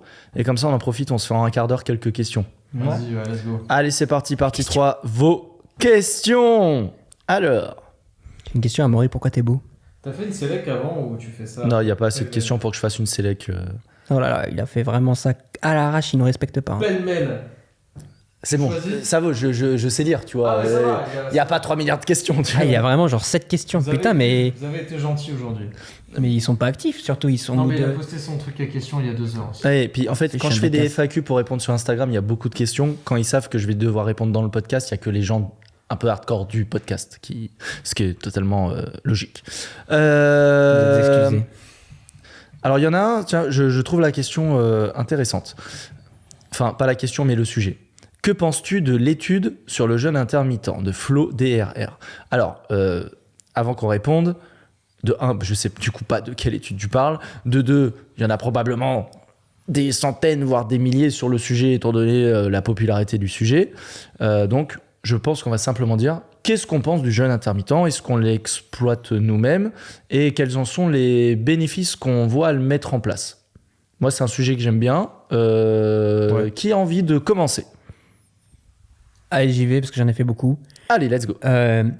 Moi, il faut savoir que ça m'a beaucoup aidé parce que j'ai besoin. Comme je vous l'ai dit, j'ai été éduqué dans une famille où on mangeait beaucoup. Si j'ai pas du contenu dans mon assiette, je suis pas satisfait. Genre, je boude. Donc, plutôt que diminuer par repas la quantité que je mange parce que je devais manger moins de glucides globalement par rapport à mes 3 pizzas, j'ai juste, pendant très longtemps, pas mangé parce que je mangeais jamais le matin et ça m'a jamais gêné. Et le midi, en fait, je mangeais beaucoup trop. Juste, je mangeais tout le soir, toutes mes macros le soir, et du coup, en fait, ça me donnait cette sensation que j'avais besoin de me gaver, juste comme c'est sur un repas, ça me freinait pas. Et surtout que c'est plus facile d'avoir de la volonté, genre le matin, midi, que le soir. Ce qui arrivait, c'est que quand je mangeais des plats, entre guillemets, réguliers, le soir, ça m'arrivait du coup j'ai mangé mon plat, je me sens pas calé, qu'est-ce que je fais ? Je commande un truc. Ouais, toi t'as appris la version jeûne intermittent, la version hardcore, en mode one meal a day, quoi. En mode un repas par jour, même si au final ça reste une logique il y a une période de jeûne, une période où tu manges, mais ouais, parce que le côté besoin de satisfaction, satiété. Et ouais, donc ça se tient. Moi, mon expérience avec le jeûne intermittent, très positive, très très cool, c'est quelque chose que je fais toujours. Ça fait 3 ans, 4 ans maintenant que je fais du jeûne intermittent. En fait, j'ai toujours été habitué par petit déjeuner. De toute façon, quand t'es gosse, classique, tu vois, le bol de céréales, les tartines, tout ça, le classique que t'as au petit-déj, quoi. Et du coup, j'avais pris pour habitude de prendre un petit-déj. Il y a eu une petite phase un peu désastreuse, notamment où j'étais étudiant, où pour économiser un quart d'heure de sommeil, ou juste par flemme, en fait, mon paquet de céréales était littéralement à côté de mon lit et je mangeais des céréales par poignée dans mon lit. Pour dire, je mange mon petit déj. Hop, regarde le paquet de muesli juste à côté. Je mange. Ok, j'ai pris 3 poignées, c'est bon, je peux aller me doucher et je vais aller en cours. Ça, c'est ce que j'ai fait. Voilà. On fait de ces trucs quand quand t'es drivé par la flemme, t'es très inventif. Hein, ouais. Clairement. Ah, ça, c'est fort quand même. Pas mal. Et après, en fait, quand j'ai commencé mon arc sport, et notamment muscu, j'avais tout pris un peu au pied de la lettre, j'ai fait énormément de conneries, et notamment le fait, comme je voulais prendre de la place, de manger 18 000 repas par jour. Et donc, en fait, j'avais pris l'habitude de bouffer à 8h, à 11h, à 13h, à 16h, à 20h et à 23h. Ouf. À peu près. Ok. Mais du coup, j'avais mon petit déj à 8h le matin, un shaker c'était du gainer. Hein. Okay. Shaker de gainer à 11h, un giga plat à 13h, une collation à 16h, un shaker de gainer avant la salle à 19 et mon repas à 23, tu vois. Ok. Et donc j'ai fait ça pendant 6 mois. Je me suis mis à chier sur les murs, on va se dire. Et surtout, j'ai pris que du gras, donc très très nul. Et en fait, j'ai eu un petit peu ce même problème qu'avait Adrien, c'est qu'en fait, étant habitué à énormément manger sur la journée, quand j'ai fait ça pendant 6 mois, et en fait, le jour où j'ai décidé de vouloir manger normalement à 3 repas par jour, donc petit-déj, repas du midi, repas du soir, en fait, il fallait que je compense en ayant des assiettes astronomiques, tu vois. J'avais vraiment pris l'habitude de vraiment beaucoup manger, mais genre vraiment beaucoup manger. Donc je faisais 3 gros repas, tu vois. Le petit-déj, c'était devenu un vrai gros repas. Le souci, c'est que en fait, comme je faisais un vrai gros repas pour le petit-déj, j'étais en digestion toute la matinée, ça me flinguait tout, je n'avais aucune motive, j'arrivais pas à bosser, j'étais tout le temps fatigué, j'étais tout le temps à bâiller, j'arrivais pas à faire ça, tu vois. Donc en fait, ce qui s'est passé, c'est que petit à petit, à force de temps, j'ai réussi à diminuer un petit peu la quantité de ces 3 repas. Et comme je suis toujours un immense glouton, je me suis dit, en fait, je vais tenter le jeûne intermittent, je vais supprimer le petit-déj, je vais juste réaugmenter les repas du midi et du soir pour avoir toujours la même quantité de bouffe, mais que sur 2 repas. Et en fait, c'est absolument légendaire parce que je m'explose littéralement le bide le midi et le soir. Je mange à peu près 3000-3200 calories par jour, donc sur 2 repas. Ça fait des grosses assiettes en général. Mais c'est un plaisir énorme de se casser le ventre. Et c'est surtout que du coup, le matin, j'ai un focus qui est insane. Parce que y a même des fois où je m'amuse à prolonger un peu le jeûne un peu et je mange pas tout de suite avant, tu vois, 13, 14, voire 15 heures. Parce qu'en fait, quand je suis dans le flow de mon taf, travailler en jeûnant, je sais pas, mais ça me rend trop bien. Je n'ai plus ce pic de fatigue du matin. Je me sens paradoxalement beaucoup plus énergique, beaucoup plus lucide. Et je peux me taper des assiettes absolument légendaires quand je mange. Donc trop bien, trop facile à tenir. Et à part quelques fois où les collègues s'amusent à ramener des pains au chocolat au taf et où je les fracasse par 3, globalement, je tiens mon jeûne intermittent sans problème depuis 4 ans, quoi. Ok. Un café, c'est parti, tu vois. En fait, là où c'est intéressant, c'est que souvent les gens ils pensent jeûne intermittent parce que oui, c'est censé être mieux pour prendre du muscle propre, maigrir, je sais pas quoi. C'est censé être mieux parce que pendant ce temps-là, tes cellules elles se réparent. Peut-être. Alors peut-être, c'est surtout que peut-être que quand t'es une phase de jeûne de 12-14 heures, ton métabolisme consomme des calories, donc c'est plus facile de rester sec. Peut-être, ça j'en dis rien. En fait, moi c'est surtout, j'ai envie de vous dire, trouver un schéma de bouffe qui vous convient. Alors, moi je sais que ça me va très bien de bouffer que 2 repas et de pas bouffer le matin parce que je me sens mieux à pas bouffer le matin, à juste avoir un café. C'est ça que je fais en fait, et c'est tout. En fait, on le fait pour... Enfin, j'allais dire on le fait parce que en fait, moi aussi je le fais depuis 4 mois peut-être maintenant, je sais plus. C'est pas... Mais moi c'est récent, hein. Je le faisais pas avant parce que je mangeais... un petit déj, au midi, une collation générale et repas du soir. Et je me suis mis à le faire parce que justement, moi je suis un giga flemmard le matin, ça me pète les couilles de faire à bouffer. Donc super pratique de pas avoir à se préparer quoi que ce soit le matin. La technique qui est le paquet de céréales à côté du lit, moi je faisais... Alors moi après je me prenais pas beaucoup la tête, j'étais genre team, je me fais du fromage blanc, muesli, miel, c'est pas compliqué. Mais en fait ça me casse les couilles. Donc... Et en fait, je l'ai mis en place pour ça. Imagine le niveau de flemme. Et comme en plus, je mange pas tant, ça m'arrangeait pas d'avoir des trop petits repas aussi étalés. Et du coup, ça m'a permis d'augmenter un peu la quantité par repas. Même si en plus moi j'ai une autre strate un peu sur le midi, low glucide, mais ça c'est encore un autre sujet que intermittent. En fait c'est un gain de confort parce que pas de repas le matin, et 2 ça me fait des quantités qui sont en adéquation avec ce que j'aime manger sur les autres repas, donc c'est agréable à tenir. Et du coup en fait moi je le fais juste pour ça. Et comme tu dis, le matin je me rends compte maintenant. Là, au début, ce qui me freinait sur le jeûne intermittent, c'était de me dire, mais si je mange pas le matin, j'ai pas d'énergie. Moi, j'ai trop faim le matin, je peux pas. En fait, après une dizaine de jours à m'être habitué à cette petite transition qui est vraiment pas insurmontable, même si pas agréable. J'avoue, comme j'avais l'habitude de beaucoup manger au petit-déj, d'enlever un repas, moi, les 2 premières semaines, ça a quand même été chaud. J'étais vraiment en mode gargouillis, tu vois. Mais en fait, une fois que j'ai passé cette sensation-là, après, je me suis habitué à avoir faim. Et après, je n'avais même plus de sensation de faim. C'est ça, parce que là, franchement, le matin, j'ai toujours une petite sensation de faim, mais elle passe assez vite.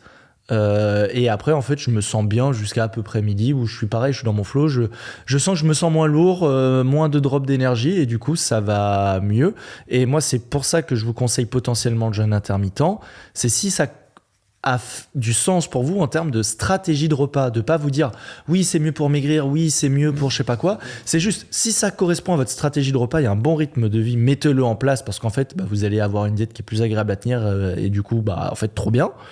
Si ça ne vous correspond pas, vous forcez pas à le mettre en place, alors que si vous êtes du genre à devoir manger 3000 calories par jour, mais que vous n'avez pas d'appétit et qu'en plus, du coup, vous enlevez un repas du matin qui vous permettait de manger plus sans avoir des maxi assiettes comme toi t'aimes bien, faites surtout pas du jeûne intermittent parce qu'en fait vous allez vous suicider quand vous allez arriver devant vos assiettes à 1500 calories et qui sont énormes comme ça, mais jamais vous allez les manger. Et c'est pas parce que dans votre tête vous êtes en train de vous dire oui mais peut-être que mes cellules sont en train de se régénérer. Oui non, mais en fait tu vas rien faire, donc faites pas du jeûne. Si c'est une stratégie de repas qui vous correspond, mettez-la en place. Si elle vous correspond pas, la mettez pas en place. Point. En fait c'est que je pense que c'est le mauvais. Si la question c'est à quel point les études du temps de repos c'est important et du coup le moment de digestion ou pas sur mon corps, c'est la mauvaise question. Tu vas avoir 90% des résultats que tu cherches dans le sport en dormant bien, mangeant sainement, enfin le nombre de calories qu'il te faut, et en faisant du sport. Fin de l'histoire. Donc si t'en es sur le micro-détail de la douche froide parce que ça augmente mon testo, un peu de zinc parce que je sais pas quoi, peut-être que c'est pas ces détails-là qui sont importants, mais plus les 3 piliers fondamentaux que je viens de citer.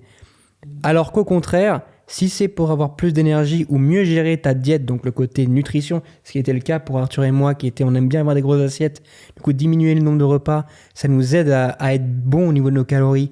Ou si c'est pour le travail, parce que c'est sûr que dans une journée, la digestion, ça impacte beaucoup ton énergie, vraiment beaucoup, ça c'est visible, c'est direct, c'est immédiat. Ça c'est important. Oui, il y a des études qui montreraient qu'il y a des cellules qui sont mieux régénérées mes couilles. Oui, ce n'est pas important pour 100% de la population. Voilà, c'est ça. Parce que si tu en as à te soucier de ce détail de régénération, j'espère que tu es irréprochable sur vraiment beaucoup d'autres facettes qui ont 1000 fois plus d'impact que ce potentiel de régénération de ton jeûne intermittent des couilles. C'est comme les gens qui vont chercher l'exercice parfait pour avoir des pecs de ouf et te dire, en fait, oui, peut-être, mais si déjà tu te contentes de faire des pompes, qui est peut-être l'exercice le plus nul pour faire des pecs, mais que tu arrives à le maintenir parce que c'est facile pour toi de faire des pompes, tu auras des pecs en fait, in fine. Donc, tu auras plus de pecs.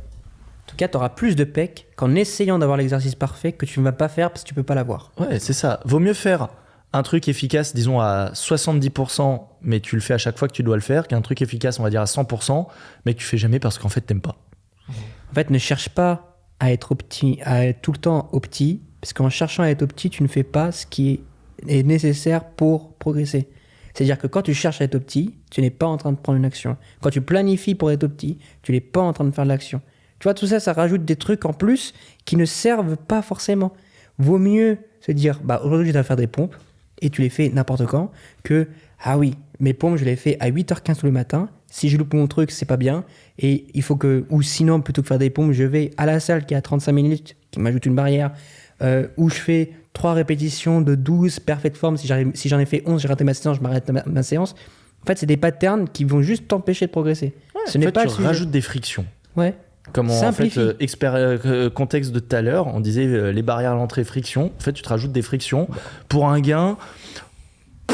On sait pas trop, franchement. C'est surtout que, tu vois, j'allais te dire, même si tu parles de la diète, je pense que c'est plus facile de tous les jours manger un repas Nutri-Score B que de chercher à avoir le A+, tout le temps, A+, mais déclaquer un Nutri-Score Z un jour sur 3 parce qu'en fait, c'est trop dur à tenir le A+. Ouais, c'est ça. On est d'accord. Donc, mange Nutri-Score B tout le temps et ce sera très bien. 100% donc, en fait, d'accord. Trouve le schéma alimentaire qui te convient. Si c'est le jeûne intermittent, c'est très bien. Si c'est le one meal a day, c'est très bien. Si au contraire, il faut que tu manges 5 repas parce qu'il faut que tu atteignes ton nombre de calories, que tu peux pas manger de grosses quantités, mange 5 repas. Trouve juste le schéma qui te correspond. On est d'accord. Il y avait un peu la même discussion, c'est est-ce qu'il faut tes protéines juste avant l'entraînement, pendant l'entraînement, juste après l'entraînement? Déjà en fait, fais tes protéines par jour, voilà. Casse pas les couilles. Tes protes et fais tes pompes et puis après on s'en fout. C'est-à-dire qu'à moins que ton objectif, ça soit d'être Mister Olympia, ce qui n'est pas ton objectif, je te le dis, en fait tu t'en bats les couilles. Voilà, oui. Qu'on parle actuellement à un futur Mister Olympia est probablement très improbable. Peut-être. Mais je doute que ce soit le genre de profil qui regarde mon podcast. Stéphane, tu es là? Peut-être, on ne sait pas. Mais ouais, non, voilà, c'est ça. Juste arrêtez de vous faire des nœuds au cerveau pour rien.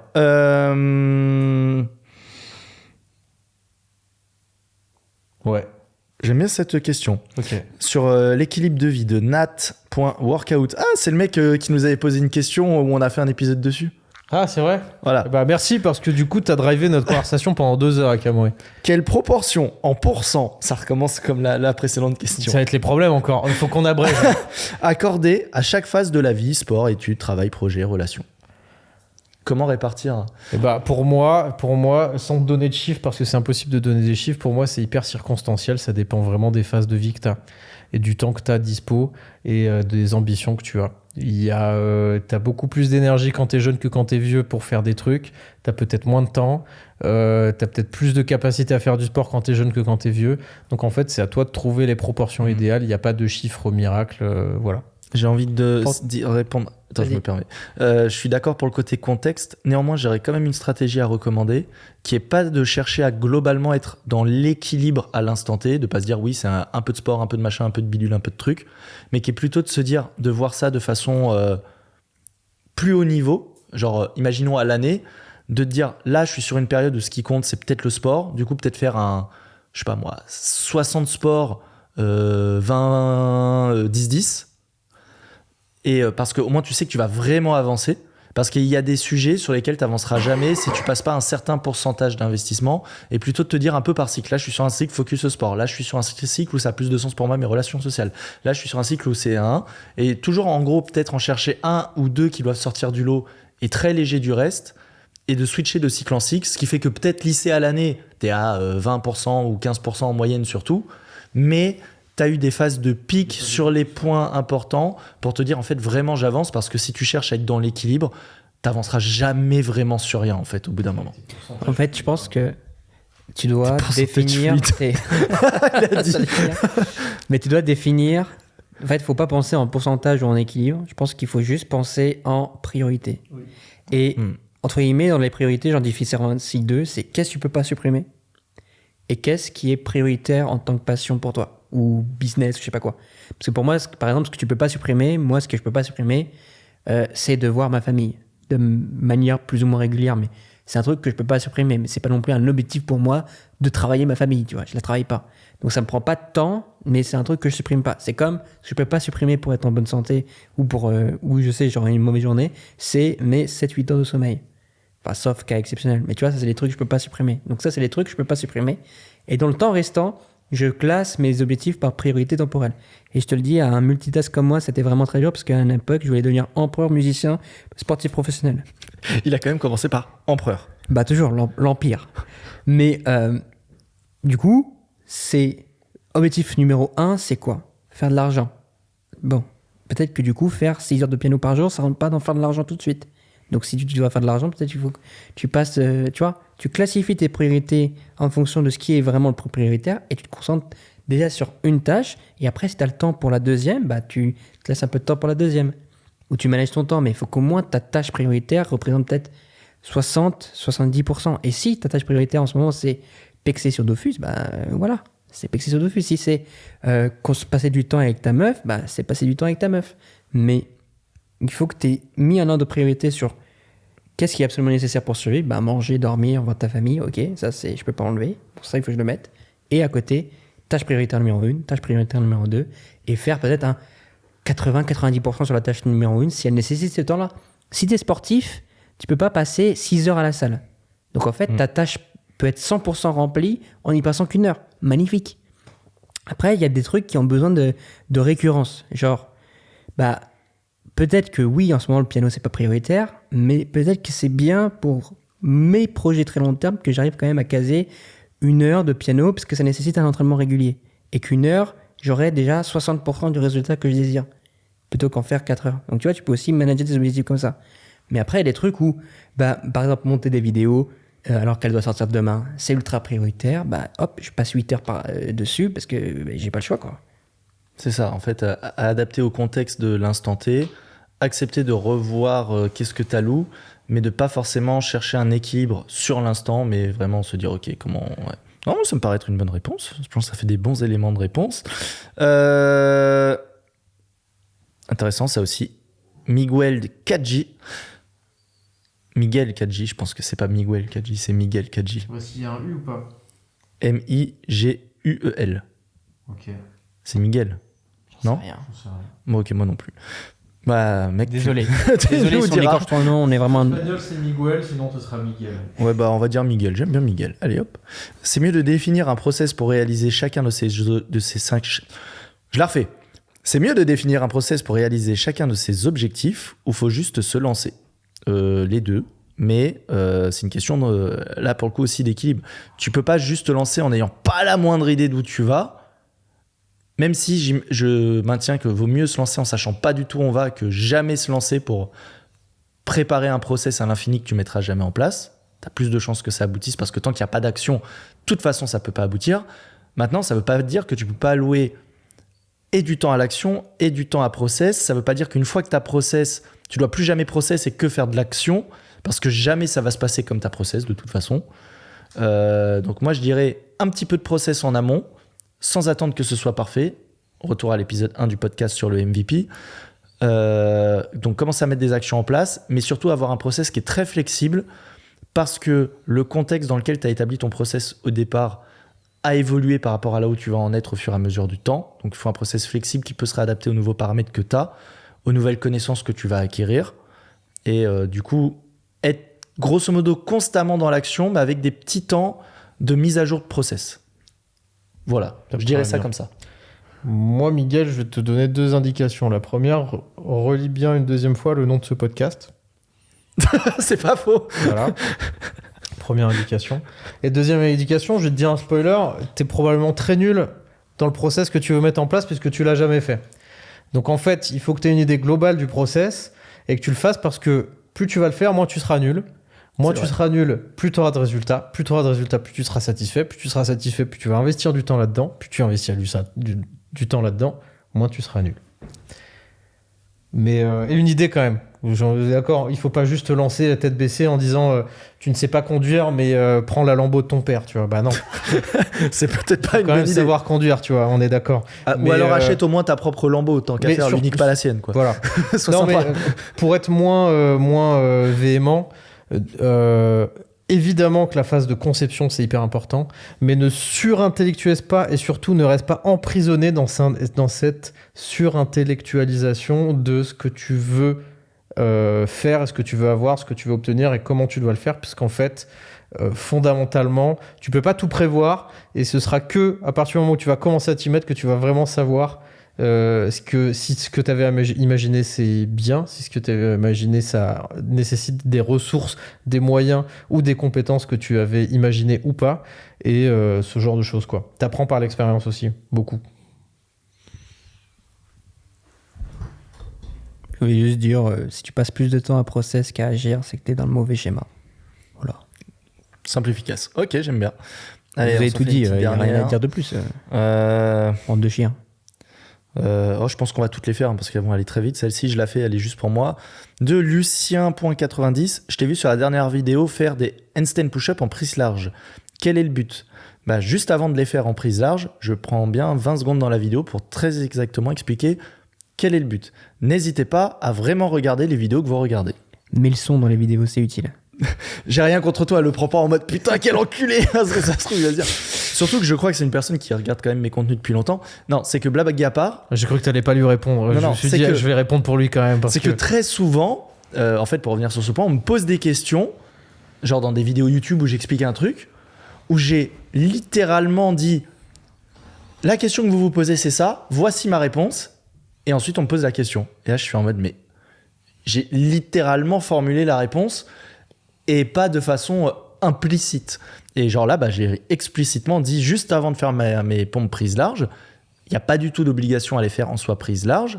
C'est juste que moi, je veux uniformiser un peu la tension au niveau de l'épaule et en prendre un peu plus aussi dans le deltoïde latéral, médian, et pas que dans l'antérieur, donc là avant de l'épaule. Ou si je les avais fait prise largeur d'épaule, j'aurais vraiment tout pris dans l'antérieur. Or, c'était pas mon objectif. Maintenant, si vous, c'est votre objectif, faites-les comme ça et il n'y a pas de souci. Mais du coup, j'avais très exactement formulé la réponse. Voilà. Tu n'avais peut-être pas... Ah si, tu avais complètement vu la vidéo puisque tu poses ta question par rapport à... oui, mais c'est pour ça Après, l'enseignement, c'est répéter. Hein. Oui. C'est notre rôle de répéter. C'est notre rôle tu es professeur. De répéter, oui, mais... Soit professeur, soit pédagogue. Arrête d'insulter tes... Mais j'insulte pas. Tu l'envoies tout. Mais il n'a pas écouté. D'accord. J'adore enseigner. Oui, ça c'est vrai. Mais c'est pas parce que c'est mon rôle de répéter que tu ne dois pas écouter mes réponses.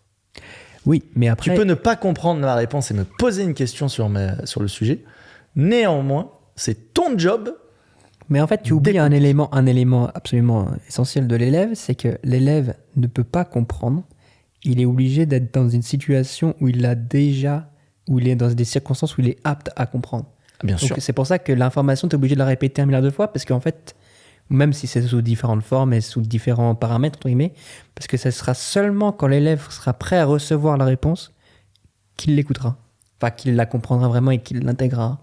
Sinon, en fait, Ouais, il ça, c'est pas répétera. ce type de question qui correspond. à Ouais, ce c'est genre de vrai, c'est vrai, situation. c'est vrai que celle-là, c'est juste une question. Bon, j'ai essayé de te sauver, Miguel. C'est Lucien. Mais Bah, bref, c'est Lucien, ouais. c'est pas grave. Bref, non, blague à part, je pense pas qu'il le prendra mal, surtout que il connaît un peu comment on fonctionne ici. Mais voilà, du coup, non, j'avais déjà formulé la réponse dans la vidéo. Allez, on a répondu.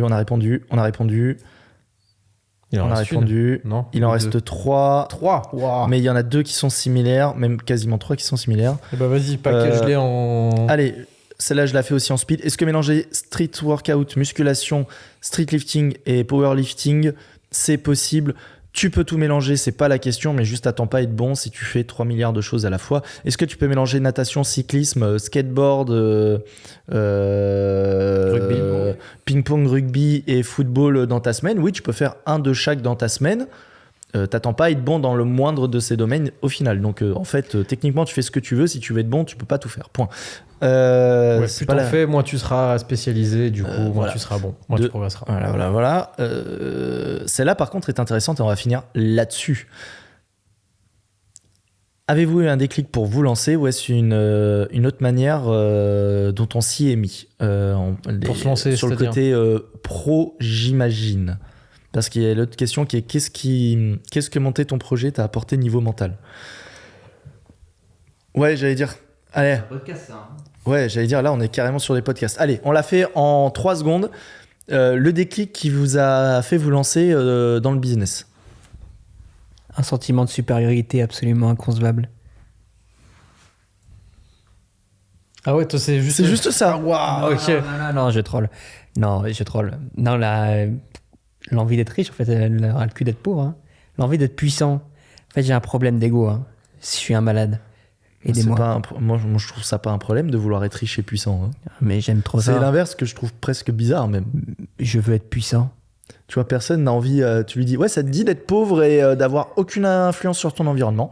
Mais pète sa mère! Je suis trop Laissez-moi chaud. vous dominer.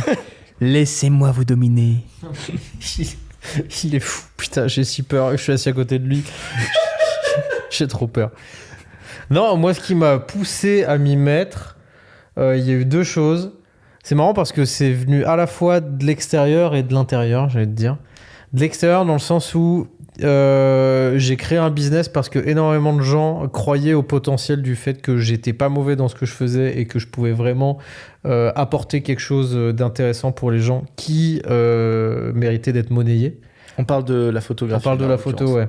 J'ai toujours eu du mal, un peu ce syndrome de l'imposteur, à considérer que j'étais pas assez bon à force de t'entendre. Mais en vrai, c'est bien ce que tu fais et il y a énormément de gens qui seraient capables de payer pour pouvoir avoir ce que tu fais, que je me suis dit, ok, pourquoi pas. Ça, c'est le facteur extérieur. Regardez-moi ce good guy là qui fait le suceur. Non, ouais. Non, mais c'est vrai, pour le coup, tu sais, moi, malgré les apparences, j'ai un très gros problème de confiance en moi et ça vient de là, tu vois. J'ai eu besoin de validation extérieure. Par contre, la validation, le déclic intérieur que j'ai eu, c'est que ça n'a jamais été forcément inné parce que, comme je l'ai dit, j'avais pas forcément cette mentalité d'entreprendre, mais c'est venu, du coup, cette mentalité d'entreprendre et du coup, a été déclenché par l'envie intime et profonde de créer quelque chose moi-même.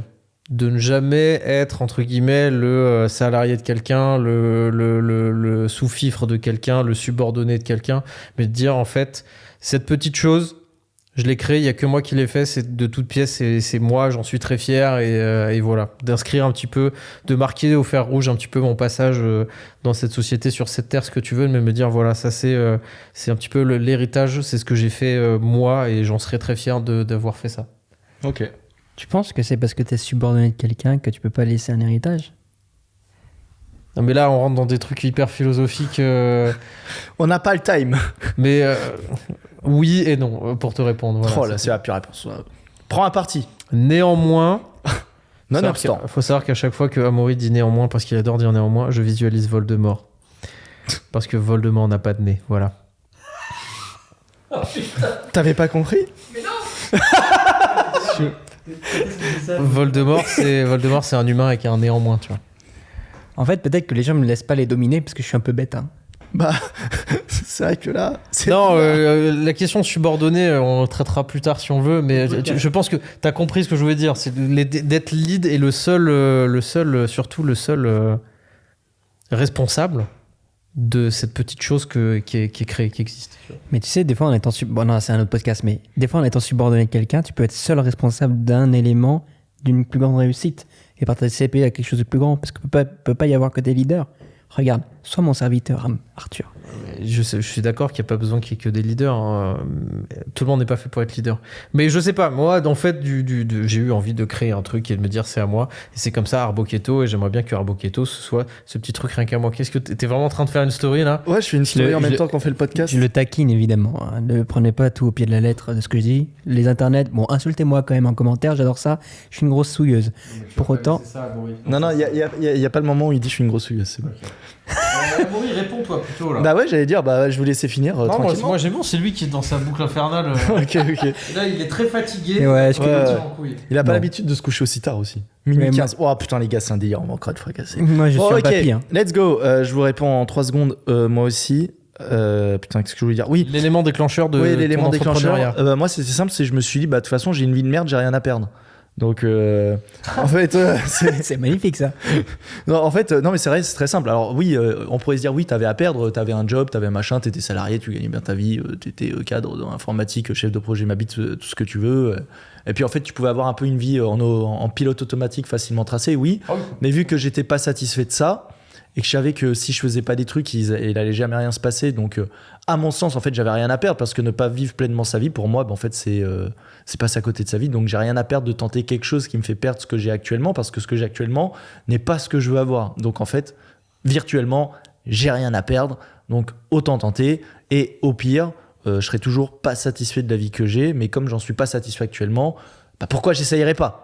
Je veux dire. Non, puis c'est surtout que la sécurité que t'avais, en l'occurrence, d'être dans le milieu de l'informatique, c'est qu'au pire, si ça se cassait la gueule, tu retrouvais un taf dans l'info, le temps de refaire. Alors par contre, moi, je me suis toujours dit, je me relancerai pas dans l'info. Tu te remettais pas, même si tu te voterais là. Ouais. T'aurais fait quoi, du coup ? Moi, j'aurais préféré me dire, je prends un job alimentaire et je continue de tenter des trucs en parallèle, plutôt que de revenir vraiment dans l'info. Surtout que là, aujourd'hui, faire ce que je faisais avant, je commence à vraiment me douter de mes compétences parce que vraiment, je ne l'ai pas pratiqué depuis si longtemps, du code, du machin, que mais mec, je suis perdu. T'as pas besoin, j'en vois plein des gens qui savent pas coder, qui sont pourtant... Okay. Mais t'aurais très bien pu, tu vois, prendre ça comme... Ce que je voulais dire, c'est que t'aurais très bien pu prendre ça comme un job alimentaire. Tu vois, te mettre dans l'informatique à 60%, et qu'on garder ce côté entrepreneurial à côté, mais juste quand je disais revenir dans l'informatique, c'est qu'en fait l'informatique, il y a tellement de demandes que si demain, de en ayant le tampon, j'ai fait X années dans l'informatique, faisait que de facto, au pire, tu te remettais dans l'informatique, c'était facile. Oui, quoi. J'aurais pu carrément retrouver un job, mais c'est vrai que moi j'étais plutôt en mode, au pire je refais un job alimentaire, peut-être même en intérim, parce que c'est pas parce que je vais pas aussi loin que je veux dans le business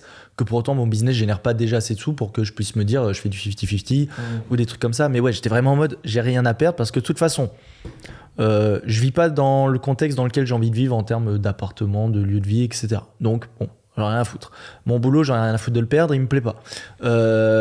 Je suis dans une situation dans ma vie où tu sais, j'ai pas d'enfant, j'ai pas de crédit, j'ai pas de trucs comme ça. Donc demain, ça se casse la gueule. Entre guillemets, je pénalise personne à part moi-même. C'est pour ça ce que je dis là.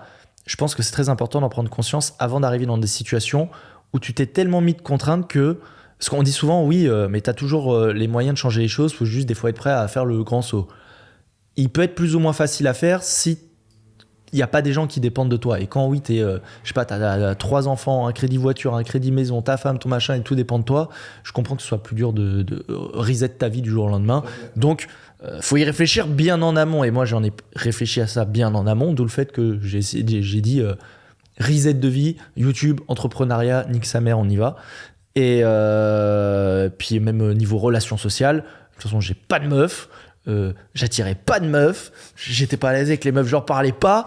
Je veux dire, en fait, là où je vais, ma vie elle pue la merde. J'étais autoroute sur la vie nulle à chier.